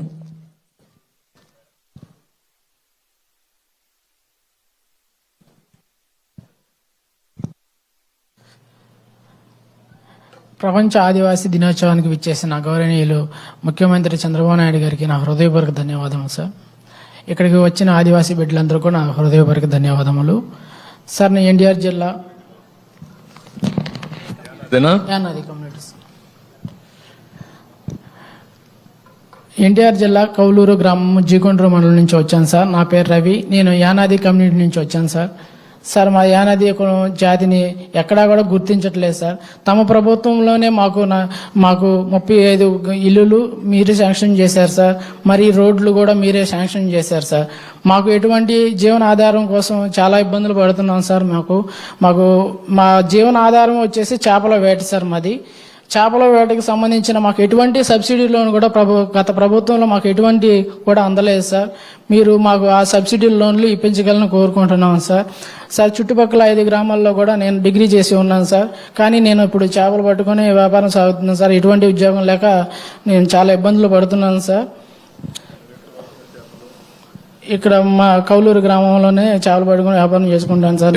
ఎక్కడ చేస్తున్నా? కౌలూరు గ్రామం సార్. అక్కడ మైలవరం. అక్కడ ఏముంది? అక్కడ రిజర్వాయర్ ఉందా లేదంటే చెరువు ఉందా? లేదు సార్, చెరువు సార్. మా నాన్నగారు వీళ్ళు మాత్రం కృష్ణా నదిలో వేటాడుతూ ఉంటారు సార్. వాళ్ళకి కూడా పడవలు ఇవన్నీ ఏమి సబ్సిడీ లోన్ల ద్వారా ఏమి రాలేదు సార్. మాకు ఈ సబ్సిడీ లోన్ ద్వారా పడవలు వాళ్ళు కల్పించారు సార్. సార్ మాకు అంటూ చదువుకున్న వాళ్ళకి ఎటువంటి కూడా గుర్తింపు లేక ఉద్యోగాలు లేక చాలా ఇబ్బందులు పడుతున్నాం సార్. మాకు ప్రత్యేక యానాది కార్పొరేషన్ కల్పించాలని కోరుకుంటున్నాం సార్. చదువుకున్న వాళ్ళకన్నా ఉద్యోగాలను వస్తాయని ఆశపడుతున్నాం సార్. మీ ప్రభుత్వంలో ఇది సాధ్యం అవుతుందని మేము ఆశపడుతున్నాం సార్. మాకు ఎక్కడ సాయం చేయగలరు సార్? Thank you. మంచిది రవి, నేను మాట్లాడతాను. థ్యాంక్ యూ అండి. తర్వాత వీడియో కాన్ఫరెన్స్ ద్వారా గౌరవ రాష్ట్ర ముఖ్యమంత్రి వర్యుల ఇంటరాక్షన్ కార్యక్రమం పార్వతీపురం మన్యం.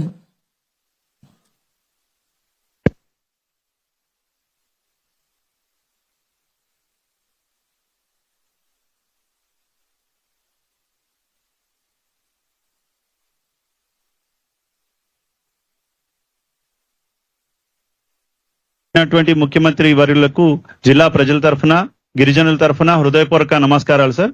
ప్రపంచ ఆదివాసీ దినోత్సవ శుభాకాంక్షలు సార్. ఈరోజు ఈ కార్యక్రమాన్ని మన్యం జిల్లాలో మేము జరుపుకుంటున్నాం సార్. ఇక్కడ ఎస్టీ కమిషన్ చైర్మన్ గారు మరియు గౌరవ ఎమ్మెల్యే గారు కూడా ఇక్కడ హాజరయ్యారు సార్. మా గిరిజన ప్రాంతం చాలా ప్రకృతి రమణీయతకు మరియు గిరిజన యాస భాష సంప్రదాయాలకు పెట్టినిల్లు సార్. ఈ గిరిజనులు ఈ కార్యక్రమంలో మీరు భాగస్వామ్యం అయినందుకు థ్యాంక్ యూ సార్.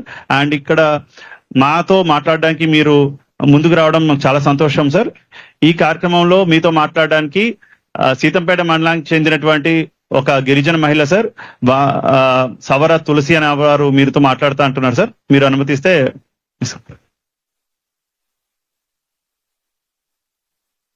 కలెక్టర్ గారు మాట్లాడించండి సార్. నా పేరు సవర తులసి సార్. మాది సీతంపేట మండలము వాబ్ విలేజ్ సార్. మా ఇంట్లో 6 ఉంటున్నాం సార్. ముందుగా మీకు చాలా రుణపడి ఉంటాం సార్. కృతజ్ఞతలు సార్. 1వ తేదీ కల్లా మా మామయ్య గారికి పెన్షన్ అందుతుంది సార్. చాలా ఆనందంగా ఉంది సార్. మా కుటుంబం మొత్తం మీకు రుణపడి ఉంటాం సార్. అలాగే నేను 10వ తరగతి వరకు చదువుకున్నాను సార్. మీరు ప్రోత్సహించిన తోటే పొదుపు అనేది మేము చేసుకుంటూ డ్వాక్రా మహిళల ద్వారా నేను ఒక 20,000 రూపాయలు తీసుకొని కోలు తర్వాత వచ్చి మేకలు కొనడం జరిగింది సార్. నా కుటుంబంకి అది చాలా ఆదాయంగా ఉంది సార్. అలాగే నాకు కొండపొడి పట్టా కూడా ఉంది సార్. కొండపొడి పట్టాలోట వ్యవసాయం చేస్తున్నాను సార్. కొండ వ్యవసాయము, అందులో కొద్దిగా సిరిధాన్యాలు కూడా వేసుకుని పండిస్తున్నాను సార్. మాకు సిరిధాన్యాలతో పాటు ఒక పంటకి మాకు సంబంధం ఉంటుంది సార్. ప్రతి పంటకి 10 పండగ మేము చేసుకుంటాం సార్. మాకు సాంప్రదాయాలు ఉంటాయి సార్. ఇవన్నీ గౌరవించుకొని మేము ముందుకు వెళ్తున్నాం సార్. అలాగే మా ప్రాంతంలో ఎక్కువ శాతము అలాంటి మహిళలు మొత్తము గ్రామాల్లో ఉండిపోతున్నారు సార్. సరైన రహదారులు అవన్నీ ఉంటే వాళ్ళు కూడా వచ్చి మాకు ఐటీడీలో స్కిల్ డెవలప్మెంట్ కోచింగ్ సెంటర్ ఉంది సార్. అందులో మాకు మంచి స్కిల్ అనేది నేర్పుతున్నారు. కానీ అంతకన్నా ఫుడ్ ప్రాసెసింగ్ సంబంధించిన కోచింగ్ సెంటర్స్ వల్ల అయితే మేము ఆ ఫుడ్ ని వాల్యుయేషన్ చేసుకుంటూ మంచి ప్యాకింగ్ చేసుకుని మేము మంచి షాపులకి ఇచ్చుకుంటూ లేదనేసి అంటే మీ అనుసంధానంలోనే ఏదైనా మన స్కూల్ కి మంచి ప్రోత్సాహన మంచి ఆహారం అందివ్వమని అంటే ఆహారం మేము అందివ్వగలం సార్. మరియు సీతంపేటలో మీ ఆదేశాల మేరకు నిర్వహించిన ఏదైతే హాస్పిటల్ ఉందో సార్, ఆ హాస్పిటల్ మీ ద్వారానే ఇప్పుడు మళ్ళా ప్రారంభం కావాలని మా గిరిజనులు అందరం కోరుకుంటున్నాం సార్. అది సగం పూర్తయి సగం ఉండిపోయింది సార్. దానివల్ల మా గిరిజన ప్రాంతంలో ప్రజలందరూ సగం దూరం వెళ్ళేసి కొద్దిగా అనారోగ్యంతో గురయ్యి మళ్ళీ వస్తున్నారు సార్. హాస్పిటల్స్ అన్ని చాలా దూరం ఉన్నాయి సార్. వైజాగ్ తర్వాత పాలకొండ ఇటు పార్వతీపురం మాకు చాలా దూరం అవుతుంది సార్. ఒకసారి అది మీ దృష్టిలో చూడండి సార్ ప్లీజ్ సార్. అలాగే మా ఎస్టీ మహిళల మందరమును ట్రైకర్ లోన్స్ వల్ల కొంత మేము లోన్ తీసుకొని మేకలు తర్వాత ఆవులు పెంచుకొని వాటి ద్వారా ఆదాయం సమకూర్చే వాళ్ళం సార్. ఇప్పుడు అలాంటి లోన్స్ ఏవి లేవు సార్. అవి ఉంటే కొద్దిగా చూడండి సార్ మాకు. అలాగే వ్యవసాయ పద్ధతుల్లో కొన్ని వాల్యుయేషన్ చేస్తున్నాం సార్ వీడియోబీకే ద్వారానా. అటు కూడా మంచి బ్రాండింగ్ అన్ని చేస్తే మా దగ్గర ఏదైతే మంచి పసుపు ఉంది సార్ మా దగ్గర ప్రాంతంలో అది కుర్కుమిన్ శాతం ఎక్కువ ఉంది. ఆ కుర్కుమిన్ శాతంతో ఉన్ని పసుపుని మంచి వాల్యుయేషన్ చేస్తే మంచి ఆదాయం వస్తుంది. దానివల్ల మా మహిళల మందరమును కుటుంబంతో నడిపేది మహిళే కనుక బాధలు అనేది మహిళ తెలుసును కనుక మీరు అందరూ అలాంటి వాల్యుయేషన్ ని ముందుకు తీసుకెళ్తారని, మరియు మా ఆదివాసుల తాలుగా పంటలు సాంప్రదాయం అవన్నీ గుర్తించి మొట్టమొదటిసారిగా తమరొచ్చే మాకు ఆదివాసుల దినోత్సవం ఇంట్లో జరుపుకోకుండా అందరం కలిసి ముందు జరుపుకోవడానికి అవకాశం ఇచ్చిన మీ పెద్ద మనసుకి మా ఆదివాసులు అందరి ముందు శిరస్సు వంచి నమస్కరిస్తూ ప్రత్యేకంగా ఆదివాసుల తరపున ఆదివాసుల దినోత్సవం శుభాకాంక్షలు తెలియజేస్తూ ఈ అవకాశం ఇచ్చినందుకు ధన్యవాదాలు తెలియజేస్తున్నాను సార్.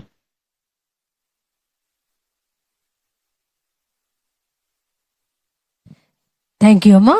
ఇప్పుడు గిరిజనులను కాపాడాలి, గిరిజన సంస్కృతిని పరిరక్షించాలి, గిరిజనులు తయారు చేసేటువంటి ఉత్పత్తులను ప్రపంచం నలుమూలలా తెలియజేయాలి అన్నదే రాష్ట్ర ముఖ్యమంత్రి వర్యుల ఆకాంక్ష. మరి ఈ రోజు ప్రపంచ ఆదివాసీ దినోత్సవం సందర్భంగా ముఖ్య అతిథిగా విచ్చేసినటువంటి మన రాష్ట్ర ముఖ్యమంత్రి వర్యులు గౌరవనీయులు శ్రీ నారా చంద్రబాబు నాయుడు గారిని తమ అమూల్య సందేశం అందించవలసిందిగా ఆహ్వానిస్తున్నాం.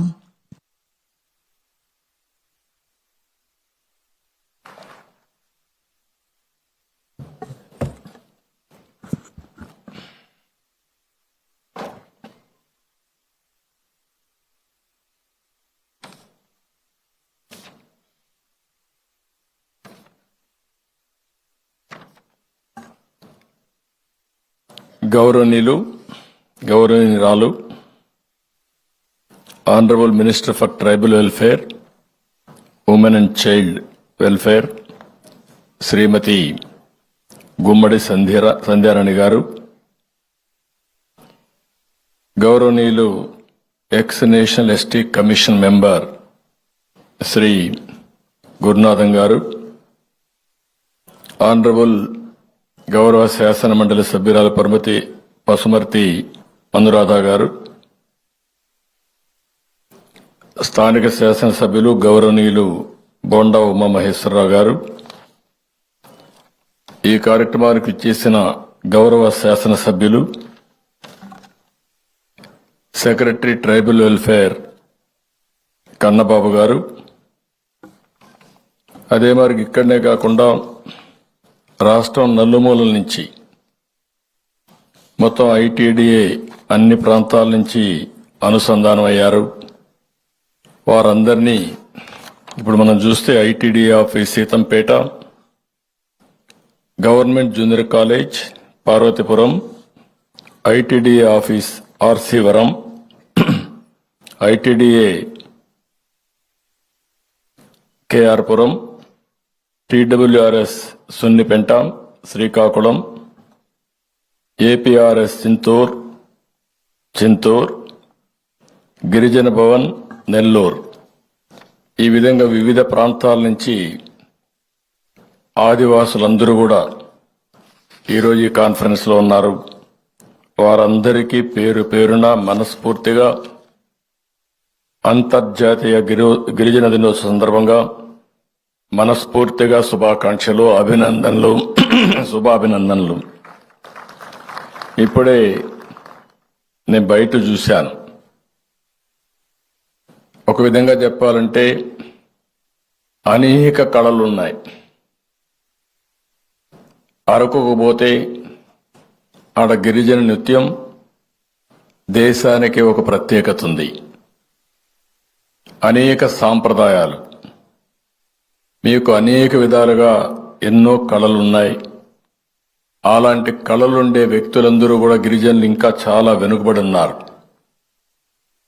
ఇది దృష్టిలో పెట్టుకుని 1994 ఐక్యరాజ్య సమితి సర్వసభ్య సమావేశంలో ప్రతి ఏడాది ఆగస్టు 9వ తారీఖున ప్రపంచ ఆదివాసీ దినోత్సవంగా జరుపుకోవాలని నిర్ణయించారు. అక్కడి నుంచి మీరు చూస్తే చాలా సంవత్సరాలుగా మనం జరుపుకోలేకపోయాం. తెలుగుదేశం ప్రభుత్వం వస్తానే నేను ఆ రోజు ఆదివాసీ దినోత్సవాన్ని జరపాలని ముందుకొచ్చి జీవో నెంబర్ 127 3/8/2018లో రాష్ట్రంలో ప్రతి సంవత్సరం ఆదివాసీ దినోత్సవాన్ని జరుపుకోవాలనుకున్నాం, జరిపాం. కానీ ఇటీవల కాలంలో ఇది కూడా జరపకుండా నిలిపేశారు. మళ్లీ ఈ సాంప్రదాయానికి శ్రీకారం చుట్టిన పార్టీ ఎన్డీఏ, తెలుగుదేశం పార్టీ అని చెప్పి కూడా నేను మీకు తెలియజేస్తున్నా.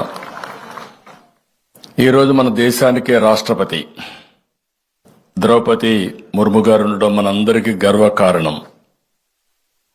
ఆవిడ్ని మీరందరూ ఒక స్ఫూర్తిగా తీసుకోవాల్సిన అవసరం ఉంది. ఒక మామూలు మహిళ ఒక స్కూల్లో టీచర్గా పనిచేస్తూ అంచెలంచెలుగా ఎదిగి ఈరోజు దేశానికి అధ్యక్షురాలు కాగలిగిందంటే అది గిరిజనులకుండే ఆదివాసులకుండే ప్రతిభ. ఆ స్ఫూర్తిని ఆదివాసులందరూ తీసుకుని మీరు కూడా ముందుకు సాగాల్సిందిగా మిమ్మల్ని అందరినీ కోరుతున్నా. ఆదివాసులు అనగానే శౌర్యం, సహజ ప్రతిభ, నైపుణ్యం కలిగిన వ్యక్తులు, ప్రకృతిని ఆరాధించేవాళ్ళు. ఇప్పుడే ఏకలవ్యుడు ఇక్కడే ఫోటోలు కూడా తీసుకున్నా. ఏకలవ్యుడు నిషిద ట్రైబ్. ఎవరన్నా జీపీటీకి వెళ్తే అది చెప్తుంది ఏ ట్రైబ్ అని కూడా. ఒక గిరిజన కుటుంబంలో పుట్టి టీచరు లేకపోయినా కాదు అని నిరాకరించిన ఫోకస్ పెట్టాడు, విద్యను అభ్యసించాడు. ఎప్పటికీ ఒక ఆదర్శంగా నిలిచే వ్యక్తి ఏకలవ్యుడని చెప్పి కూడా నేను మీకు తెలియజేస్తున్నా. అలాంటి వాడు గిరిజనలో పుట్టడం గిరిజన స్ఫూర్తికి ఇదొక నిదర్శనం. ఇదే కాకుండా ఆదివాసులందరూ వ్యవసాయం, అటవీ ఉత్పత్తులు, హస్తకళలు, జానపద సంగీతం, నృత్యం చేయడం, సాంప్రదాయ ఆహారాలు, అంటే మళ్ళీ ప్రపంచం మొత్తం ఈ యొక్క ఆర్గానిక్ ఆహారానికి శ్రీకారం చుట్టే పరిస్థితికి వచ్చారు. ఇవన్నీ ఆలోచించినప్పుడు భవిష్యత్తులో ఈ ఆదివాసులుండే ఈ ప్రాంతాల్లో ఎక్కువ అవకాశాలు కూడా ఉన్నాయని చెప్పి కూడా నేను మీకు తెలియజేస్తున్నా. అన్ని విషయాల్లో మీరు ముందుంటారు. మిమ్మల్ని చూస్తే భారతదేశ స్వాతంత్ర ఉద్యమంలో పెద్ద ఎత్తున పోరాడారు. బిర్సా ముండా, తాత్వా బిల్, మన తెలుగు రాష్ట్రం నుంచి కొమరం భీం వంటి వాళ్ళు బ్రిటిష్ వాళ్ళ గుండెల్లో రైళ్లు పరిగెత్తించి స్వాతంత్ర ఉద్యమాన్ని నడిపిన విషయం మనం గుర్తుపెట్టుకోవాల్సిన అవసరం ఉంది. అదే మరిగా అల్లూరి సీతారామరాజు గిరిజన ప్రాంతంలో మీ అండతో, మీ సహకారంతో అక్కడుండి బ్రిటిష్ వాళ్ళ ఆధిపత్యాన్ని ఎట్టి పరిస్థితుల్లో అంతం చేయాలనే ఉద్దేశంతో పోరాడాడు, ప్రాణత్యాగం చేశాడు. అందుకే శాశ్వతంగా ఆంధ్రప్రదేశ్కే కాకుండా ఈ దేశానికి ఒక ముద్దు బిడ్డగా మిగిలిపోయే పరిస్థితికి వచ్చారు. అలాంటి స్ఫూర్తి మీ అందరి ముందర ఉందని చెప్పి కూడా నేను మీకు తెలియజేస్తున్నా. వీటన్నిటికి కూడా మీరు చేసిన త్యాగాలు కానీ, మీరు ఇచ్చిన మద్దతు కానీ ఎప్పటికీ జాతి మరవదు. అలాంటి విషయాల్లో మీరు ముందుకు పోయారు. ఈరోజు మన దేశంలో మీరు ఒక్కసారి చూస్తే మన రాష్ట్రంలో అయితే 5.53% ఆదివాసులు రాష్ట్రంలో ఉన్నారు. దేశం మొత్తం 10,42,00,000 మంది గిరిజనులు ఉన్నారు. ఆఫ్రికా తర్వాత ప్రపంచంలో 2వ స్థానంలో గిరిజనులుండే దేశం భారతదేశం. ఇంకొక పక్కన దేశం మొత్తం 8.6% గిరిజనులుండే పరిస్థితి. 2011 జనాభాల లెక్క ప్రకారం మన రాష్ట్రంలో మనం చూస్తే 27,39,000 మంది ఆదివాసులు ఈ రాష్ట్రంలో ఉన్నారు. అంటే 5.53%. ఇవి కూడా 34 షెడ్యూల్ తగలున్నాయి. 1-2 కాకుండా 34 ఉండే పరిస్థితి. అయితే మొత్తం 6,45,000 ఎస్టీ కుటుంబాలున్నాయి. అటవీ ప్రాంతంలో 13,96,000 మంది ఉన్నారు. అదే మాదిరిగా మైదానంలో దగ్గర 13,43,000 మంది ఉన్నారు. ఈరోజు మొత్తం చూస్తే అల్లూరి సీతారామరాజు, పార్వతీపురం మన్యం, విజయనగరం, ఏలూరు, అనకాపల్లి ఇలాంటి జిల్లాల్లో 36 మండలాల్లో 3512 రెవెన్యూ గ్రామాలు షెడ్యూల్ ప్రాంతాలుగా ఐటీడీ ప్రాంతాలుగా మనం నామకరణం చేసుకున్నాం. దీన్ని మనం ముందుకు పోయే పరిస్థితికి వచ్చాం. ఈరోజు మీరు చూస్తే అనేక సాంప్రదాయాలు, మీలో కూడా అనేక కట్టుబాట్లు కూడా ఉన్నాయి, అనేక వర్గాలు కూడా ఉన్నాయి. కోయ, కొండదొర, సవర, భగత, జాతాపు, కొండు, కొండరెడ్లు, వాల్మీకి తెగలు ఎక్కువగా ఇందులో ఉంటారు. మిగిలిన వర్గాలుగా కూడా చాలా మంది ఉన్నారు. అదే ప్లెయిన్ ఏరియాకి వస్తే, మైదానానికి వస్తే యానాదులు, ఎరుకల, సుగాలి, చెంచులు ఇలాంటి చాలా వర్గాలు ఇంకా ఉన్నాయి. అంటే మొత్తం ఇవన్నీ చూసినప్పుడు అటు మైదానం ఇటు ఏజెన్సీ ప్రాంతాల్లో సమానంగా ఉన్నారు. కానీ మైదానంలో ఉండే వాళ్ళ జీవన ప్రమాణాలు కూడా అంతంత మాత్రమే ఉన్నాయి. ఇది చాలా బాధాకరం అని చెప్పి కూడా నేను మీకు తెలియజేస్తున్నా. ఏజెన్సీ ఏరియాలో ఉండే వాళ్ళ జీవన ప్రమాణాలు ఇంకా ఒక విధంగా చెప్పాలంటే కనీసం రోడ్లు కూడా లేకుండా అవస్థపడతా ఉంటే, మామూలుగా అందరితో సమానంగా నివసించే మైదాన ప్రాంతంలో ఉండే గిరిజనుల పరిస్థితి కూడా అధ్వానంగా ఉండే పరిస్థితి వచ్చింది.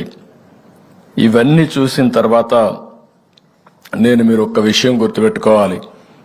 సమైక్య ఆంధ్రప్రదేశ్లో చైతన్యం అనే ఒక కార్యక్రమం తీసుకొచ్చాను. నా ఉద్దేశం ఒకటే, గిరిజన ప్రాంతాల్లో కొన్ని ప్రాంతాల్లో వనరులున్నాయి. మైదాన ప్రాంతంలో ఉండే గిరిజనులు వనరులు కూడా లేవు. కానీ అందరూ పైకి వస్తున్నారు, వీళ్ళు పైకి రాలేకపోతున్నారు. అందుకే ఆ రోజు నేను పెట్టింది చైతన్యం అనే పేరు పెట్టాను.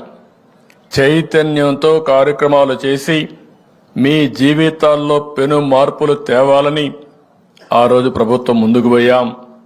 ఒక మాటలో చెప్పాలంటే కాఫీకి ప్రారంభించాం. అదే మాదిరిగా ఎక్కడెక్కడ ఎలాంటి అవకాశాలుంటే ఆ అవకాశాలన్నీ అందిపుచ్చుకుని ఈరోజు ఏజెన్సీ ఏరియా ఉంది. ఇప్పుడు నేను చూశాను, చాలా మంది ఆర్గానిక్ ఆహార పదార్థాలు పండిస్తారు. ఏమాత్రం ఎరువు వేయకుండా ఆరోగ్యానికి అవసరమైనటువంటి ఆహార ధాన్యాలు పండిస్తారు, చిరుధాన్యాలు పండిస్తారు. కొంతమంది అడవుల్లో ఉండే బ్రహ్మాండమైనటువంటి ఆహార ధాన్యాలు కూడా, ధాన్యాలే కాకుండా మన ఉత్పత్తి చేసే అడవుల్లో దొరికే వస్తువులైతే అనేక విధాలుగా ఉపయోగపడతాయి. అంటే మెడిసినల్ వాల్యూ ఉండే చాలా వస్తువులు ఈ యొక్క ఫారెస్ట్ ఏరియాలో దొరుకుతుంది. ఈరోజు మనం ఇంకొక పక్క చూస్తే తేనె, ఎక్కడా దొరకనటువంటి ఒక బ్రహ్మాండమైన తేనె ఇక్కడ అటవీ ప్రాంతాల్లో దొరికే పరిస్థితి వస్తుంది. ఇలాంటి చాలా అవకాశాలు ఉన్నాయి. ఈ అవకాశాలను ఆ రోజు నేను అందిపుచ్చుకుని నేను ఒకటే చెప్పాను. ఆ రోజు నేను చేసిన పని మీరు చూస్తే, కాఫీకి నేను ప్రాధాన్యత ఇవ్వడమే కాకుండా దాన్ని లాజికల్గా తీసుకుపోవాలని చెప్పి ముందుకెళ్ళాం. నేను సిల్వర్ ఓక్ ట్రీస్ పెట్టించాను. దాని మీద కాఫీ పంట కిందనేసాం. దానికి ఆ సిల్వర్ ఓక్ ట్రీస్కి ఏవైతే మనకు కావాల్సినటువంటి ఇవన్నీ కూడా, ఏవైతే వివిధ రకాలైనటువంటి స్పైసెస్ అన్ని కూడా తీసుకున్నాం. దీనివల్ల ఆదాయం బాగా పెరిగింది. ఈరోజు ప్యారిస్లో కూడా అరకు కాఫీ అమ్మగలిగామంటే అదే దీనికి ఉండే ప్రత్యేకతని మరొక్కసారి మీ అందరికీ తెలియజేస్తున్నా. ఇటీవల ప్రపంచంలో ఉండే అతిపెద్ద పత్రికలు రాస్తున్నాయి, వ్యవసాయం అంటే భారతదేశంలో అరకు కాఫీ ఒక ఉదాహరణ చెప్పే పరిస్థితికి వచ్చారు. ఏదైతే ఎకానమిస్ట్ పేపర్లు కానీ ఇలాంటి పేపర్లని కేస్ స్టడీస్ చేసి ఇది డెవలప్ చేస్తే పేదరిక నిర్మూలన జరుగుతుంది, మారుమూల ప్రాంతాల్లో ఉండే గిరిజనులకు న్యాయం జరుగుతుందని వాళ్ళు కూడా చెప్పే పరిస్థితికి వచ్చారు. అందుకే దీన్ని నేను ప్రమోట్ కూడా చేశాను. మీరు గుర్తుపెట్టుకోవాలి, మార్కెటింగ్ కూడా చేశాను. ఆ రోజు ప్రధానమంత్రి గారు వస్తే, నరేంద్ర మోడీ గారు వస్తే నేను అరకు కాఫీ ఆయనకి ఇచ్చి తాగిచ్చి ఆయన్ని ఒక బ్రాండ్ అంబాసిడర్గా ఉపయోగించామంటే అది గిరిజనుల పైన ఈ ప్రభుత్వానికి ఉండే ప్రేమ. ఒక మంచి వస్తువును తయారు చేయడమే కాదు, ఆ వస్తువు మంచిదని 10 మందికి చెప్పడం కూడా చాలా ముఖ్యం. ఆ పని ఆ రోజు నేను చేశాను. ఇప్పుడే మాట్లాడుతూ ఉంటూ చూశాను కొంతమందిని. అందరూ డాక్రా సంఘాలు మహిళలు ఇక్కడ ఉన్నారు. ఈరోజు డాక్రా సంఘాలలో ఉండే మహిళల్ని, పేద మహిళల్ని ఒక సంఘటిత శక్తిగా తయారు చేయాలని 30 ఏళ్లకు మునుపు ఆలోచించాను. దేనికోసం ఆలోచించారంటే, చదువు లేదని ఇంట్లో కూర్చోకుండా మారుమూల ప్రాంతాల్లో ఉండే ఆడబిడ్డలందరినీ ఒక శక్తివంతమైన మహిళగా తయారు చేయాలని, చేతి వృత్తుల్ని, కుల వృత్తుల్ని ప్రోత్సహించాలని, మీ ఊర్లో దొరికే వస్తువులతో అనేక రకాలైన పదార్థాలు తయారు చేసి మార్కెటింగ్ చేయాలని చెప్పి కూడా మనం ముందుకు పోయాం. అందుకే ఇప్పుడు 2-3 చూస్తా ఉంటే నా పక్కన ఒక అమ్మాయి కూర్చునింది. ఆ అమ్మాయి పేరు వచ్చి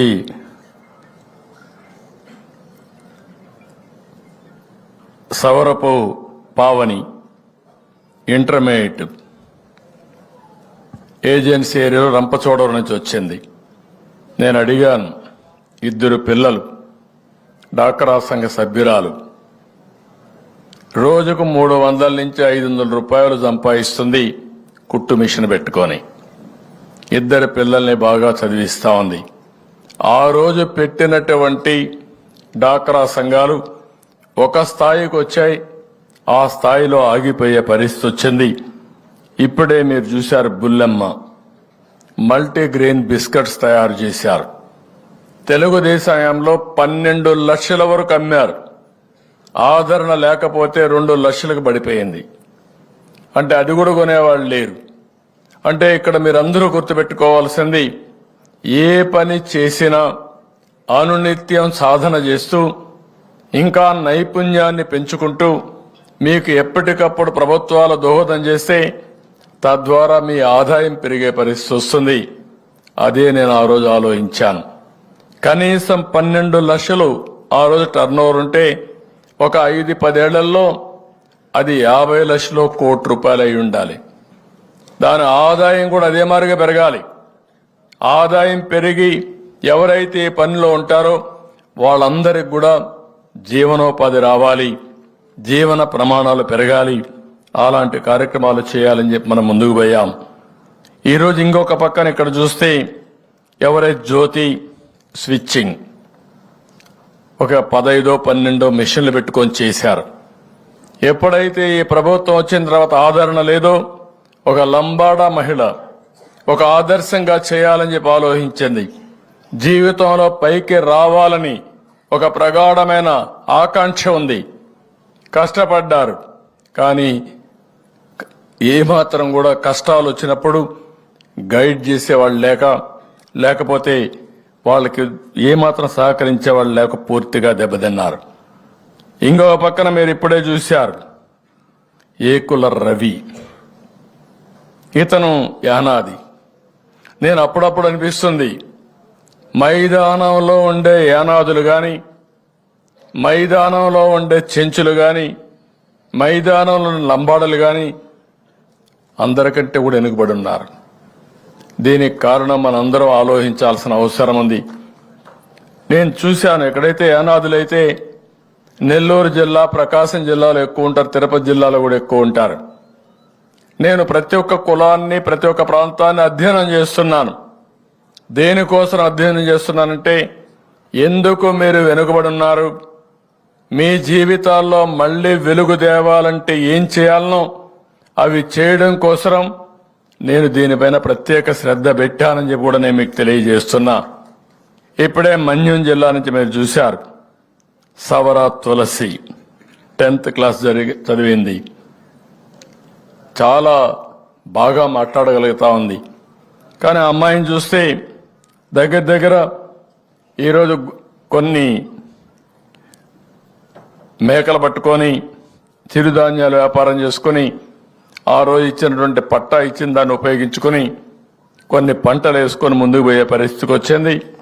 తద్వారా కుటుంబాన్ని రన్ చేసుకుంటూ ఇప్పుడే ఆవిడ అడిగింది, ప్రైమరీ హెల్త్ సెంటర్ కూడా కావాలి, ఇప్పించమని చెప్పి దగ్గర హాస్పిటల్ అడిగే పరిస్థితికి వచ్చారు. ఇవన్నీ కూడా ఉదాహరణలు మాత్రం. ఇక్కడికి వచ్చినప్పుడు నేను ఒక్క విషయం ఈ సందర్భంగా ప్రతి ఒక్కరికి తెలియజేస్తున్నా.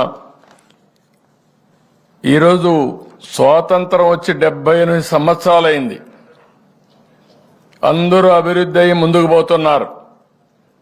కానీ ఆ అభివృద్ధిలో వెనుకబడిపోయింది గిరిజనులు వెనుకబడ్డారు, ఆదివాసులు వెనుకబడ్డారు, షెడ్యూల్ కులాలు వెనుకబడ్డారు, బీసీలు బాగా వెనుకబడిపోయే పరిస్థితికి వచ్చారు.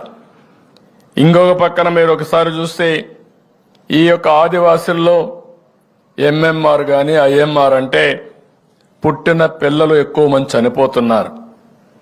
పుట్టిన పిల్లలు వచ్చినప్పుడు తల్లులు కూడా చనిపోయే పరిస్థితికి వస్తున్నారు. ఇది మంచి పరిణామం కాదు. దీని మీద మనం శ్రద్ధ పెట్టాల్సిన అవసరం, తగ్గించుకోవాల్సిన అవసరం ఉంది. అయితే ఇంకొక పక్కన సంతానోత్పత్తి మీరు చూస్తే మన రాష్ట్రంలో రోజు రోజుకు జనాభా తగ్గిపోయే పరిస్థితికి వస్తూ ఉంది. అంటే మామూలుగా మీరు ఆలోచిస్తే 2.1 ఒక మహిళ జీవిత కాలంలో ఇద్దరు కంటే కూడా ఎక్కువ జన్మనిస్తే ఈ యొక్క పాపులేషన్ జనాభా ఇదే మరి మేనేజ్ అవుతుంది. కానీ ఈరోజు రాష్ట్రంలో 1.7కు వచ్చారు, లేకపోతే 1.5కు వచ్చారు. అంటే రాబోయే రోజుల్లో ముసలి వాళ్ళు ఎక్కువ అవుతారు, పిల్లల సంఖ్య తగ్గిపోతుంది, సంపాదించేవాడు కూడా ఉండరు, కడాన ఆధారపడే వాళ్ళు పెరిగిపోతాం. కానీ శుభ పరిణామం గిరిజనుల మాత్రం ప్రస్తుతానికి 2.1% ఉంది. అంటే ప్రతి ఒక్క మహిళ 2 పిల్లలకి పైన జన్మనిచ్చే పరిస్థితి. ఇది శుభ పరిణామం. ఇటీవల కాలంలో నేను మాట్లాడుతున్నాను, మన పిల్లలు మనకు ఆస్తి. పిల్లల్ని బాగా చదివిస్తే మనం కష్టంలో ఉన్నప్పుడు కానీ పెద్ద అయిన తర్వాత కానీ మనం చూసుకునే శక్తి ఉంటుంది. దీనికి దోహదం చేయాలని చెప్పి నేను చాలా స్పష్టంగా చెప్తున్నాను. ఇంకో పక్కన మీరు చూస్తే దేశంలో తలసరి ఆదాయం ఒక సంవత్సరంలో దేశంలో తలసరి ఆదాయం చూస్తే 1,72,000. ఆంధ్రప్రదేశ్లో తలసరి ఆదాయం 2,20,000, అది కూడా తక్కువే. తెలంగాణలో మీరు చూస్తే 3,20,000 ఉంది. అక్కడ మనం చేసిన అభివృద్ధికి ముందుకు పోయే పరిస్థితికి వచ్చారు. కానీ గిరిజన ప్రాంతంలో ఆదివాసులకి 1,25,000. అంటే మైదానంలో ఉండే వాళ్ళకంటే ఇతరుల కంటే మీ ఆదాయం ₹1,00,000 తక్కువ ఉంది, సగమే ఉంది. ఇది సమంజసం కాదని కూడా మీకు తెలియజేస్తున్నా. దీనిపైన శ్రద్ధ పెడతాం, పేదవాళ్లపైన శ్రద్ధ పెడతాం. అందుకే నేను ఒక మాట అన్నాను, గిరిజనులు పేదరికంలో పుట్టి పేదరికంలో చనిపోతున్నారు. ఆర్టిఫిషియల్ ఇంటెలిజెన్స్ గురించి మాట్లాడుతున్నాం, ఇంకా డోలీ మూతలు కనపడుస్తున్నాయి. ఇది చాలా దురదృష్టకరం. ఇవన్నీ కూడా మనం రూపుమాపుకోవాల్సిన అవసరం ఉందని చెప్పి కూడా నేను మీకు తెలియజేస్తున్నా. అందుకే నేను ఒక మాట అన్నాను, జీరో పావర్టీ అంటే పేదరికం లేని సమాజాన్ని నిర్మాణం చేసుకోవాలి. ఏ పని చేసినా పేదల దృష్టిలో పెట్టుకొని చేయాలి. అలాంటి పేదలు ఎక్కువ ఉండేది ఆదివాసుల్లో ఉన్నారు. వారి మీద నా శ్రద్ధ ఉంటుంది, ఈ ప్రభుత్వం యొక్క శ్రద్ధ ఉంటుంది. మిమ్మల్ని పైకి తీసుకొచ్చే వరకు, అన్ని విధాలు ఆదుకునే వరకు మీకు అండగా ఉంటామని కూడా మీకు అందరికీ తెలియజేస్తున్నా. ఒకసారి గతాన్ని కూడా మీరు ఒక్కసారి ఆలోచించుకుంటే, తెలుగుదేశం పార్టీ హయాంలో 14-19లో 16 పథకాలు తీసుకొచ్చాం. దగ్గర 199 గురుకుల పాఠశాలలు తీసుకొచ్చాం. 2,705 విద్యా సంస్థలు ఏర్పాటు చేసుకుని అందులో 2,45,380 మంది విద్యార్థులు విద్యను అభ్యసిస్తున్నారు. ఒకప్పుడు గిరిజనుల్లో విద్య లేదనే ఉద్దేశంతో ఆ రోజు ఎన్టీ రామారావు గారు ఆలోచించి ఒకే మాట చెప్పారు, ఏ ఊర్లో స్కూల్ కావాలనో ఇచ్చిన ఘనత గురుకుల పాఠశాలని నామకరణం చేసి గురుకుల పాఠశాలలు పెట్టిన వ్యక్తి ఎన్టీఆర్. ఆ రోజు ఇంకొక మాట కూడా చెప్పాడు, గిరిజన ప్రాంతాలకి మైదానంలో పంపిస్తే వాళ్లకు న్యాయం జరగదు కాబట్టి అక్కడ చదువు తక్కువ ఉన్న టీచర్స్ ట్రైనింగ్ లేకపోయినా బీఈడి లేకపోయినా ఉద్యోగాలు ఇద్దాం, తర్వాత టీచింగ్ చెప్తూ చదువు చెప్తూ డిగ్రీ ఇప్పించే ఏర్పాటు చేస్తామని చెప్పిన వ్యక్తి నందమూరి తారక రామారావు గారని చెప్పి నేను మీకు తెలియజేస్తున్నా. అంటే స్కూల్స్ రావాలి, ఆదివాసులు చదువుకోవాలి, ఆ చదువు చెప్పే వాళ్ళు కూడా ఆదివాసులు ఉండాలనేది ఎన్టీ రామారావు గారి సంకల్పం. దానికి మేము కట్టుబడి ఉన్నామని చెప్పి కూడా నేను మీకు తెలియజేస్తున్నా. మీ పిల్లల విద్య కోసం 14-19లో 450 కోట్లు ఖర్చు చేస్తే ఫీజు రియంబర్స్మెంట్ కోసం ఈ ప్రభుత్వం వచ్చిన తర్వాత సగం తగ్గించి ఇచ్చారు. 260 కోట్లు పడిపోయే పరిస్థితి వచ్చింది. నేను ఒకటే ఆలోచించాను, గిరిజన పిల్లలు గిరిజనులు గాని కూలీలు గాని అటవీ ప్రాంతంలో మిగిలిపోకూడదని మిమ్మల్ని ఐఏఎస్ చేయాలి, ఐపీఎస్ చేయాలి, లేకపోతే ఐఐఎంలకు వెళ్ళాలి అనే ఉద్దేశంతో శ్రద్ధ పెట్టాం.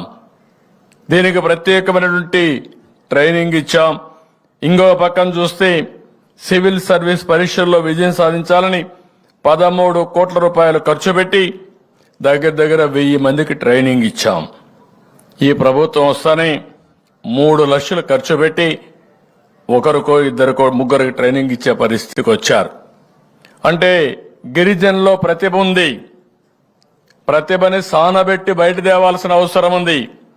అలాంటి కార్యక్రమాలు చేయడంలో పూర్తిగా ఫెయిల్ అయ్యే పరిస్థితికి వచ్చారు.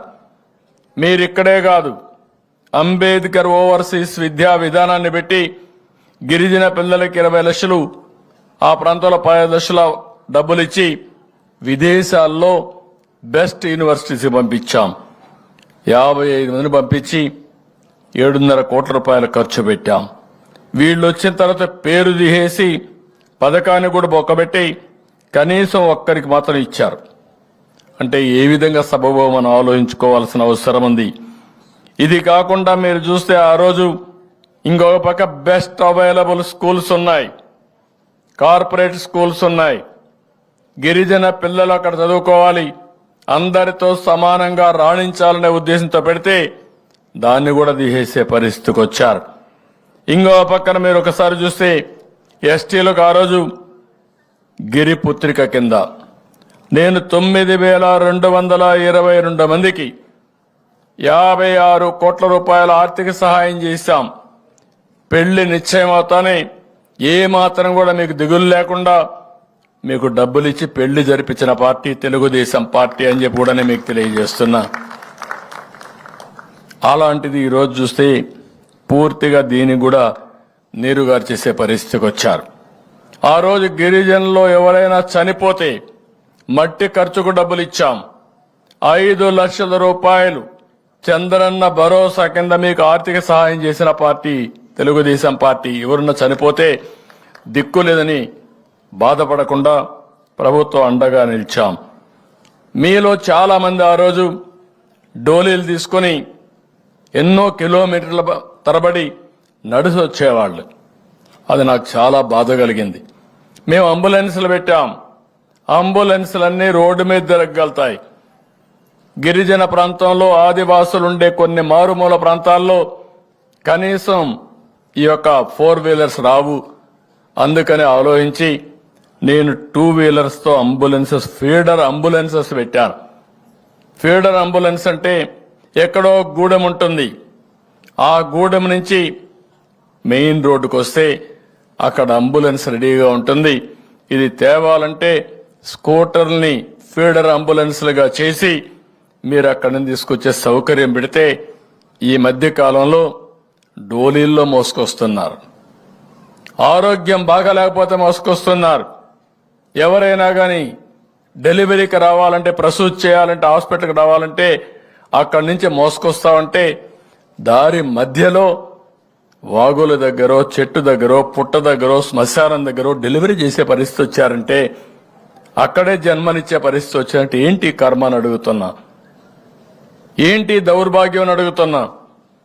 ఒక నాగరిక ప్రపంచంలో ఉన్నాం, ఆధునిక ప్రపంచంలో ఉన్నాం, కంప్యూటర్ యుగంలో ఉన్నాం.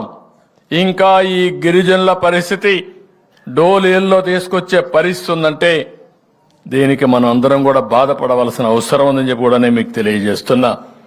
ఎప్పుడైతే హాస్పిటల్కి వస్తారో శిశు మరణాలు తగ్గుతాయి, మాతా మరణాలు తగ్గుతాయి.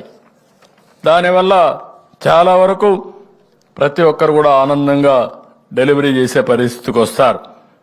ఇంకొక పక్క నేను ఆ రోజు ఆలోచించాను, గిరిజనుల పౌష్టికాహారం తక్కువ ఉంటుందనే ఉద్దేశంతో ఆడబిడ్డలందరికీ కూడా పౌష్టికాహారం ఇచ్చాం.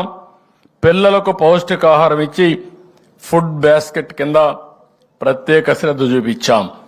కడాన గిరిజన ఏరియాలో మస్కిటోస్ ఎక్కువ ఉంటాయనే ఉద్దేశంతో మస్కిటో నట్లు కూడా ఇప్పించాం. గిరిజనుల్లో పౌష్టికాహారం ఉండదు కాబట్టి మీకు బలహీనం అవుతారు. అలాంటప్పుడు న్యూట్రిషియస్ ఫుడ్ కూడా ఇవ్వాలని అలాంటి వాళ్ళందరినీ ఆలోచించి ఆ రోజు మీకు అన్ని కూడా అందజేశాం. ఇవే కాకుండా ట్రైకార్ ద్వారా మీరు చూస్తే స్కిల్ డెవలప్మెంట్ కోసరం, ఉపాధి కోసరం, భూమి కొనుగోలు కోసరం 685 కోట్ల రూపాయలు ఖర్చు పెట్టాం. ఇది కాకుండా గిరిజన ప్రాంతంలో మొబైల్ టవర్స్ పెట్టాలని, మీకు కూడా ఆధునికమైన వస్తువులు రావాలని, సెల్ ఫోన్లు అంటే కొంతమందికే కాదు. ఇప్పుడు నేను పక్కన సెల్ ఫోన్ పెట్టుకున్నాను, టైం చూసుకుంటున్నాను, వార్తలు చూసుకోగలుగుతున్నాను. ఇలాంటి వసతి గ్రామీణ ప్రాంతాల్లో, మారుమూల ప్రాంతాల్లో ఉండే ఆదివాసులు కూడా రావాలని తెలుగుదేశం పార్టీ సంకల్పం. ప్రపంచంలో జరిగే విషయాలు ఆ రోజుకు ఆ రోజు మీరు తెలుసుకోవాలి. టెక్నాలజీ ద్వారా పేదరిక నిర్మూలన సాధ్యం. అలాంటి దానికోసం ఈ పెడితే దీన్ని కూడా దెబ్బతీసే పరిస్థితికి వచ్చారు. నేను ఆ రోజు మీ అందరికీ ఉచిత కరెంట్ ఇచ్చాను. ఈ రోజు వీళ్ళని చూస్తే పట్టణాల్లో నివసించే గిరిజనులకు ఇచ్చిన కరెంటు కూడా తీసేసి జగ్జీవన్ జ్యోతి కింద ఇచ్చిన పథకాన్ని రద్దు చేసే పరిస్థితికి వచ్చారు. ఇంకో పక్క ఏజెన్సీ ఏరియాలో బాక్సైట్ తవ్వకాలను మనం నిలిపేస్తే వీళ్ళు లేటరైట్ పేరుతో మళ్లీ తవ్వకాలు కూడా ప్రవేశపెట్టే పరిస్థితికి వచ్చారు. ఏదేమైనా నేను ఒకటే మీ అందరికీ హామీ ఇస్తున్నా, నేను ఈ 5 ఏళ్లలో నిర్దిష్టమైన విధానాల ద్వారా గణనీయంగా పేదరిక నిర్మూలన ఆదివాసుల్లో తెచ్చే బాధ్యత తెలుగుదేశం పార్టీ తీసుకుంటాం, ఎన్డీఏ తీసుకుంటాం కూడా హామీ ఇస్తున్నా. నిన్నే ఒక రివ్యూ చేశా.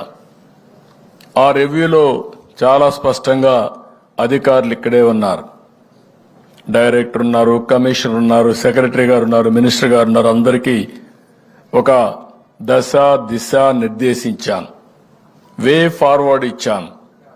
పేరుకు కార్యక్రమాలు కాదు, ఫలితాలిచ్చే కార్యక్రమాలుగా ఉండాలి.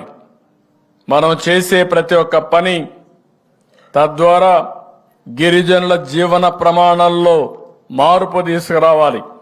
ఈ రోజు ఎట్టుందో ఒక సంవత్సరంలో ఏ విధంగా మార్పు తీసుకొస్తామో ఆ ఒక్క సంవత్సరం తర్వాత ఏ విధంగా చేయాలనో చాలా స్పష్టంగా ఆదేశాలు ఇచ్చా. అవి చేస్తామని చెప్పి కూడా నేను మీకు తెలియజేస్తున్నా. నా ఉద్దేశం ఒకటి, జీరో పావర్టీ అంటే పేదరికం లేని సమాజం. ఇది సాధ్యం. ఈ టెక్నాలజీ ఏజ్లో ప్రతి ఒక్క కుటుంబాన్ని కంప్యూటర్లో పెట్టుకుని మేమేమిచ్చాం, మీకు ఎట్లా పనిచేసింది, మళ్ళీ మీ జీవన ప్రమాణాలు పెరిగాయా, మీ జీవన ప్రమాణాల్లో అనేక విషయాలున్నాయి. మీ ఆరోగ్య విషయాలు, ఆర్థిక విషయాలు, లేకపోతే మీ కుటుంబంలో కావలసిన వస్తువులు ఉన్నాయి. కొన్ని ప్రాంతాల్లో మనం చూస్తున్నాం ఇంకా కరెంటు లేని ఇండ్లున్నాయి, అదే మాదిరిగా మరుగుదొడ్డి లేని ఇండ్లున్నాయి, ఇంకో పక్క ఇండ్లులోని పేద కుటుంబాలున్నాయి. అంటే ఇవన్నీ కూడా కనీస అవసరాలు, తాగునీరు లేని గ్రామాలున్నాయి. అంటే తాగునీరు కూడా మీ ఇంటి దగ్గర కొళాయి లేని గ్రామాల ఇళ్లున్నాయి.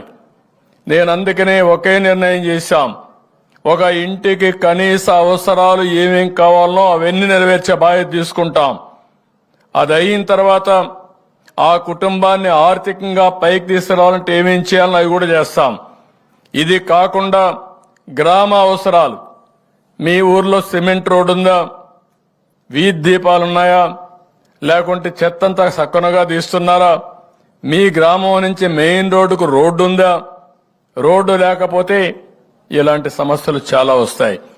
మీ ఊర్లో స్కూల్ అందుబాటులో ఉందా, మీ పిల్లలందరూ స్కూలుకు పోగలుగుతున్నారా, టీచర్ ఉన్నాడా, ఇవన్నీ కూడా ఒక నిర్దిష్టమైన కార్యక్రమాలు పెట్టుకుని గ్రామ సౌకర్యాలన్నీ కూడా ఫిలప్ చేసి తద్వారా మీకు మెరుగైన ఇది చేయడం, మీ ఊర్లో ఉండే వనరులన్నీ కూడా ఉపయోగించుకొని మీ ఆదాయాన్ని పెంచే మార్గాలు ఏమున్నాయో అవన్నీ కూడా చేస్తాం. అదే సమయంలో మీ ఊరు నుంచి మీరు మండల కేంద్రానికి రావాలన్నా, హాస్పిటల్కి పోవాలన్నా, మార్కెటింగ్ వస్తువులు తీసుకుపోవాలన్నా ఎలాంటి ఇన్ఫ్రాస్ట్రక్చర్ క్రియేట్ చేయాలన్నా అవన్నీ చేస్తామని చెప్పి కూడా నేను మీకు తెలియజేస్తున్నా. ఇది కాకుండా గిరిజనుల కోసం, మీ పిల్లల ఉద్యోగాల కోసం మొన్నే మీరు చూస్తే మెగా డిఎస్సి అనౌన్స్ చేశాం. దీనికోసం విశాఖపట్నంలో గిరిజనులకు స్టడీ సర్కిల్ పెడతాం, మెగా డిఎస్సి కోచింగ్ సెంటర్ పెడతాం, విజయవాడ తిరుపతిలో కూడా పెడతాం. ఇంకొక పక్కన ట్రైకార్ ద్వారా మళ్ళా రుణాలు ఇప్పిస్తాం. గతంలో ఇచ్చినట్టే ఇన్నోవా కార్లు కూడా ఇప్పించి గిరిజనులకు జీవనోపాధి కల్పించే బాధ్యత తీసుకుంటాం. గతంలో 81 గిరిజన హాస్టల్ని రెసిడెన్షియల్ స్కూల్స్ గా మార్చాం. ఇప్పుడు వీటికి కొత్త బిల్డింగులు కావాలి, అవి కూడా కట్టించే బాధ్యత ఈ ప్రభుత్వం తీసుకుంటాం. ఇది కాకుండా గిరిజన సమరయోధుల కోసం చింతపల్లి మండలం లంబసింగిలో తాజంగి గ్రామంలో ఏర్పాటు చేస్తున్న గిరిజన్ మ్యూజియం కూడా పూర్తి చేస్తాం. ఇంకో పక్క విలేజ్ సెక్రటరీలో చాలా మంది పనిచేస్తున్నారు ఏఎన్ఎంల కింద. వాళ్ళందరినీ ట్రైబల్ వెల్ఫేర్ స్కూల్స్ లో పెట్టి మీ పిల్లల ఆరోగ్యం కాపాడే బాధ్యత తీసుకుంటాం. ఇది కాకుండా ఇంకొక పక్కన మీరు చూస్తే అరకు కాఫీ, అక్కడనే పెప్పర్ ఇవన్నీ తయారు చేయడం, పండించడం, మీకు ఏమేమి చేయగలుగుతామో మీ ఆదాయాన్ని పెంచే మార్గం. ఒక రోజున అరకు కాఫీ ఈరోజు కొన్ని షాపుల్లో ఉంది, కానీ ఇది ఇండియాలో ఉండే అన్ని షాపుల్లో పెట్టి ప్రపంచంలో ఉండే ముఖ్య నగరాల్లో పెట్టే బాధ్యత తీసుకుని అరకు కాఫీకి ప్రపంచవ్యాప్తంగా గుర్తింపు తీసుకొస్తామని చెప్పి కూడా నేను మీకు తెలియజేస్తున్నా. అందుకే ఇప్పుడే చెప్పాను, మొత్తం నాణ్యత ఎట్లా రావాలి, క్వాలిటీ ఎట్లా పెంచాలి, దానికి కావాల్సినటువంటి మంచి రకమైన కాఫీని ఇంకా ఎట్లా ప్రోత్సహిస్తాం. అక్కడి నుంచి మీరు చూస్తే ఆ కాఫీని ఏ విధంగా మ్యానుఫ్యాక్చరింగ్ గా చేయాలి, కాఫీ పౌడర్ గా చేయాలి, అదే సమయంలో దీన్ని మార్కెటింగ్ ఎట్లా చేయాలో చేస్తాం. దీనివల్ల మీ ఆదాయం వాణిజ్య పంటల కంటే ఎక్కువ వచ్చే అవకాశం ఉంటుంది.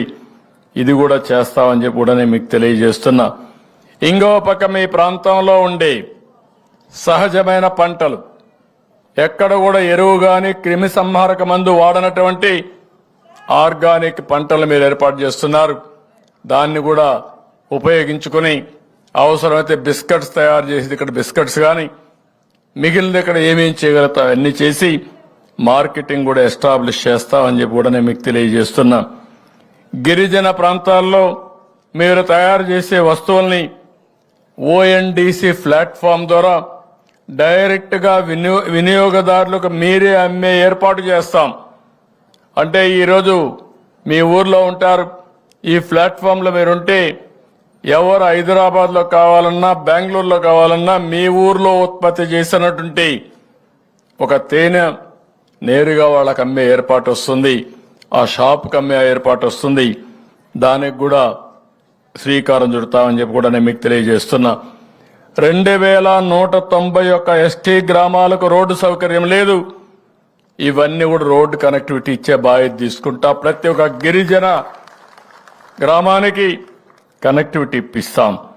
దగ్గర 16,816 గిరిజన నివాస ప్రాంతాలకి తాగునీళ్లు లేవు. 2,373 కోట్ల రూపాయలు ఖర్చు పెట్టి ప్రతి ఒక్క ఇంటికి కొళాయి ద్వారా నీళ్లు ఇప్పించే బాధ్యత తీసుకుంటాం. ఇది కాకుండా ఈరోజు జియో నెంబర్ 3 ఉంది, ఎలక్షన్స్ కూడా ఉన్నాయి విశాఖపట్నంలో. నేను ఆ విషయం కానీ కొన్ని ఉద్యోగాల విషయాలు మాట్లాడలేకపోతున్నా. నాకు బాగా గుర్తుంది, నేనే తీసుకొచ్చిన జియో అది. దాన్ని ఏ విధంగా మళ్ళా మీ పిల్లల కోసం ఏం చేయాలో అన్ని విధాలా చేస్తామని చెప్పి కూడా నేను మీ అందరికి హామీ ఇస్తున్నా. ఇది కాకుండా ఇంకా చిన్న చిన్న సమస్యలు ఏవైతే ఉన్నాయో అవన్నీ కూడా అధ్యయనం చేస్తున్నాం. సీతంపేట ఐటీడీఏలో 7 కోట్ల ఖర్చుతో సమగ్ర పసుపు ఉత్పత్తి. ఈరోజు మన దగ్గరుండే పసుపులో కర్కుమెన్ ఎక్కువ ఉంది, దీనివల్ల ఎక్కువ గిరాకీ ఉంటుంది. అలాంటి పసుపుని ఒక వాణిజ్య పంట కింద ఏ విధంగా దీన్ని వాల్యూ అడిషన్ చేయాలి, అవన్నీ చేసి మీ ఆదాయం పెంచుతామని చెప్పి కూడా నేను మీకు తెలియజేస్తున్నా. ఇదే మరిగా ఎన్టీఆర్ ఐటీడీఏ సీతంపేటలో ఎన్టీఆర్ అడ్వెంచర్ పార్క్ ఉంది, దానికి కూడా గిరిజన మ్యూజియం కూడా అభివృద్ధి చేయాలి. దీనికి కూడా ఒక 2,50,00,000 అవుతుందన్నారు, అది కూడా ఖర్చు పెట్టి చేస్తామని చెప్పి కూడా నేను మీకు తెలియజేస్తున్నాను. ఇంకో పక్క ఐటీడీఏ పార్వతీపురంలో కొమరాడ మండలంలో పూర్ణపాడు లాబేస్ గ్రామాల మధ్య నాగావళి నదిపై ఒక హై లెవెల్ బ్రిడ్జ్ కావాలన్నారు, అది కూడా పూర్తి చేస్తాం. చింతూరులో ఐటీడీఏ పరిధిలో 11 ఎత్తిపోతల పథకాలు కావాలి, దీనికి 2.5 కోట్లు ఖర్చు అవుతుందన్నారు, అది కూడా ఖర్చు పెట్టి మొన్నే రివ్యూ చేశాను, అవి కూడా శాంక్షన్ చేస్తాం. ఇది కాకుండా ఈరోజు ఇంకొక పక్కన మీరు చూస్తే ఏదైతే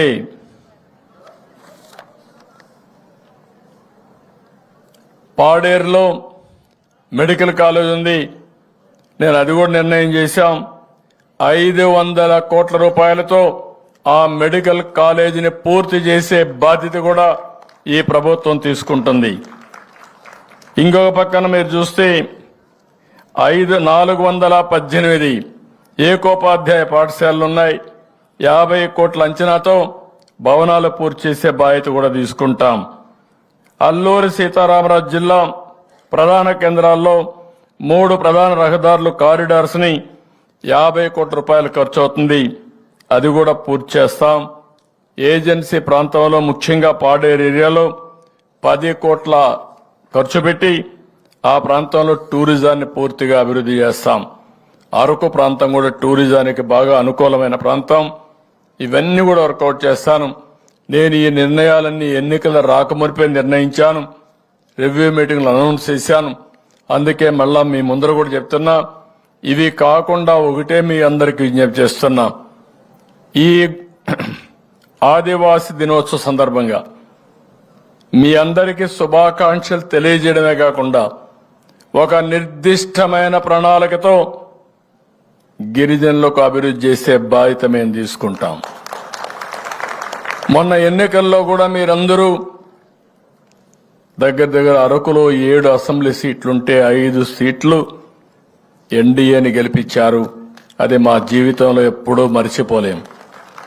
ఏదైనా మంచి పనులు జరగాలంటే ఆ కొండే ప్రజల్లో కూడా ఆలోచన విధానం కూడా మంచిగా ఉండాలి.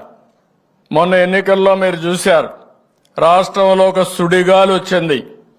ఆ సుడిగాల్లో అడ్రస్ లేకుండా అప్పుడున్న పార్టీ ముఖ్యమంత్రి కొట్టుకుపోయే పరిస్థితికి వచ్చారు, ఇంకా తిరిగి వచ్చే పరిస్థితిలో కూడా లేరు. దీనికి కారణం ఏంటి? అరాచకమైన పాలన, అవినీతి పాలన, దోపిడీ పాలన, పేదవాళ్ళ పొట్టగొట్టే పాలన వచ్చింది. నేను అడుగుతున్నా, ఇక్కడుండే గిరిజనులకి, ఇక్కడుండే ఆదివాసులకి ఏమైనా న్యాయం జరిగిందా అని అడుగుతున్నా. ఏ ఒక్క వ్యక్తి జరిగిందా అని మిమ్మల్ని అడుగుతున్నా. ఇక్కడుండే గిరిజనులు ఎవరికైనా న్యాయం జరిగిందని అడుగుతున్నా. 5 ఏళ్ళు ₹1 రుణాలు ఇచ్చారా అని మిమ్మల్ని అడుగుతున్నా. మీ పిల్లల్ని పూర్తిగా నిర్వీర్యం చేసే పరిస్థితికి వచ్చారు. అడిగితే గిరిజనుల పైన కూడా కేసులు పెట్టే పరిస్థితికి వచ్చారు. దౌర్జన్యాలు చేసి ప్రజాస్వామ్యాన్ని అపహాస్యం చేశారు. అందుకే వచ్చింది నిశ్శబ్ద విప్లవం. ఆ నిశ్శబ్ద విప్లవం తుఫానుగా, పెను తుఫానుగా మారి ఎన్నికల రోజున మీరు చూస్తే ఎవరు ఊహించిన విజయం, 193 సీట్లు ఎన్డీఏ గెలిచిందంటే ఇది ఒక చరిత్ర, ఒక హిస్టారిక్ ఎన్నికలు జరిగాయి. మీలో కూడా ఎక్కువ మా మీద నమ్మకాలు పెరిగిపోయినాయి, కోరికలు ఎక్కువగా ఉన్నాయి, కష్టాలు అనుభవించారు. కష్టాలు అనుభవించిన తర్వాత ఎవరైనా సరే మళ్ళీ సుఖపడాలనుకుంటాం. కానీ నేను ఇప్పటి వరకు సమీక్షలు చేశాను. సమీక్షలు చేస్తే ఖజానా ఖాళీ అయిపోయింది. 10 లక్షల కోట్ల రూపాయల అప్పులున్నాయి. అప్పుకు వడ్డీ కట్టాలి, అసలు కట్టాలి, మళ్ళా మీకు పనులు చేయాలి, ఇచ్చిన హామీలు నిలబెట్టుకోవాలి. నేను సూపర్ 6 అని ఇచ్చాను. ఇప్పటికే కొన్ని ఫైనలైజ్ చేశాం. మొన్న మీరు చూస్తే ఒక అమ్మాయి ఇప్పుడే చెప్పింది, మొదటి తారీఖున మా మామకి 4,000 రూపాయల పింఛన్ వస్తుందని. నేను చెప్పాను, పేదవాళ్లకు పింఛన్లు పెంచుతానని చెప్పాను, పెద్ద కొడుకుగా ఉంటానని చెప్పాను. చెప్పిన మాట నిలబెట్టుకుని మొదటి నెలలోనే 7,000 రూపాయలు ఇచ్చాం. రెండో నెల నుంచి 4,000 రూపాయలు ఇచ్చాం. వాలంటీర్లు లేకపోతే పింఛన్లే ఇవ్వలేమని ఎన్నికలప్పుడు ముసలి వాళ్ళందరినీ మోసుకొచ్చి ఎండల్లో కూర్చోబెట్టి దగ్గర 35 మందిని చంపేశారు. నేను అందుకే ఒక సవాలుగా చెప్పా, రేపు వస్తానే ఒక్క రోజులో 1 గంట నాకు సమయం ఇవ్వండి, ఎందుకు ఇవ్వలేమో నేను చూస్తానని చెప్పా. ప్రజలు అవకాశం ఇచ్చారు. ఒక రోజులో 99% ఆ ఊర్లో ఉండేవాళ్ళు కాకుండా అందరికి ఇచ్చాం. ఇచ్చామా లేదా మీరే చెప్పండి. అసాధ్యమని చెప్పారు. అసాధ్యాన్ని సుసాధ్యం చేసే శక్తి ఈ తెలుగుదేశానికి ఎన్డీఏకు ఉందని మరొక్కసారి మీ అందరికి విజ్ఞప్తి చేస్తున్నా. మంచి రోజులు వస్తాయి. అందుకే రేపు ఆగస్టు మళ్ళా 15వ తారీఖున అన్నా క్యాంటీన్ పెడుతున్నాం. గిరిజన ప్రాంతాల్లో అన్ని మండలాల్లో అన్నా క్యాంటీన్ పెట్టే బాధ్యత నాదని మీ అందరికీ హామీ ఇస్తున్నా. ఎందుకంటే పేదవాళ్ళు ఎక్కడుంటే అక్కడ మనం అండగా ఉండాల్సిన అవసరం ఉంది. ఇదే కాకుండా మీ భూములు కొట్టేయాలని ఒక స్కెచ్ తయారు చేశారు. ఆ భూముల్ని కాపాడడానికి ల్యాండ్ టైటిలింగ్ యాక్ట్ కూడా రద్దు చేశాను. ఎక్కడికక్కడ దోపిడీ జరిగింది, భూ కబ్జాలు జరిగాయి, ఆస్తుల్ని కబ్జా చేశారు, బెదిరించారు. అవన్నీ చట్ట ప్రకారం యాక్షన్ తీసుకుంటాం. నేను ఎక్కడా రాజకీయ వివక్షత చూపాను, అదే మరిగా రాజకీయ కక్షతో ముందుకు పోను. కానీ మన రాష్ట్ర ప్రజల ఖజానా మీకు చెందవలసిన ఆస్తులను దోచేసిన వాళ్ళని శిక్షిస్తా, మళ్ళా కలెక్ట్ చేస్తా. ఆ డబ్బులు తీసుకొచ్చి పేదవాళ్ల కోసమే ఖర్చు పెడతానని మరొక్కసారి మీ అందరికీ హామీ ఇస్తున్నా. కాబట్టి మళ్ళీ కోరుతున్నా, ఈ రోజుటి నుంచి చైతన్యం 2.0 ప్రారంభమైంది. ఒకప్పుడు 95 తర్వాత చైతన్యం 1 పెట్టాను. ఈరోజు 2.0 ప్రారంభమైంది. 2.0 చైతన్యం మీరు గుర్తుపెట్టుకోవాల్సింది, మీ అందరిలో ఎక్కడ పేదవాడుంటే అక్కడికి వస్తుంది. మీకు కావలసిన వనరులు ఇచ్చి మీ పేదరికం నుంచి పైకి తీసుకొచ్చే బాధ్యత ఈ ప్రభుత్వం తీసుకుంటుందని మరొక్కసారి మీ అందరికీ హామీ ఇస్తూ, మరొకసారి అంతర్జాతీయ ఆదివాసీ దినోత్సవ సందర్భంగా మీ అందరికీ అభినందనలు, శుభాకాంక్షలు. మీ జీవితాల్లో వెలుగు రావాలని భగవంతుని మరొక్కసారి మనస్ఫూర్తిగా కోరుకుంటూ అందరికీ నమస్కారాలు. జై హింద్, జై హింద్. గౌరవ రాష్ట్ర ముఖ్యమంత్రి వర్యులు శ్రీ నారా చంద్రబాబు నాయుడు గారికి హృదయపూర్వక ధన్యవాదాలు. ఇప్పుడు రాష్ట్ర గిరిజన సంక్షేమ శాఖ వారి తరపున రాష్ట్ర ముఖ్యమంత్రి వర్యులు శ్రీ నారా చంద్రబాబు నాయుడు గారికి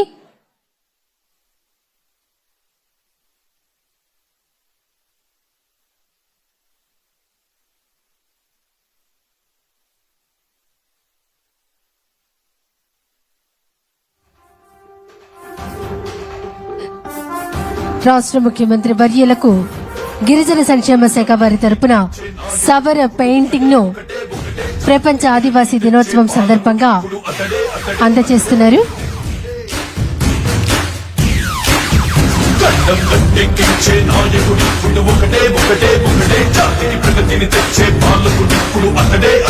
సవర పెయింటింగ్ ను రాష్ట్ర ముఖ్యమంత్రి వర్యులు శ్రీ నారా చంద్రబాబు నాయుడు గారికి రాష్ట్ర గిరిజన సంక్షేమ శాఖ స్త్రీ శిశు సంక్షేమ శాఖ మంత్రులు అందరూ అందజేస్తున్నారు. ఇప్పుడు వోట్ ఆఫ్ థ్యాంక్స్ అందించవలసిందిగా ట్రైబల్ వెల్ఫేర్ డైరెక్టర్ నవ్య గారిని ఆహ్వానిస్తున్నాం.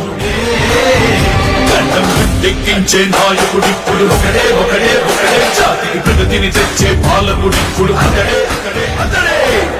ఈరోజు ప్రపంచ ఆదివాసీ దినోత్సవం సంరంభానికి ముఖ్య అతిథిగా విచ్చేసిన మన ప్రీతమ నాయకుడు అలాగే ఆంధ్రప్రదేశ్ ముఖ్యమంత్రి వర్యులు శ్రీ నారా చంద్రబాబు నాయుడు గారికి రాష్ట్ర గిరిజన ప్రజానికం తరపున హృదయపూర్వక నమస్సుమాంజలి.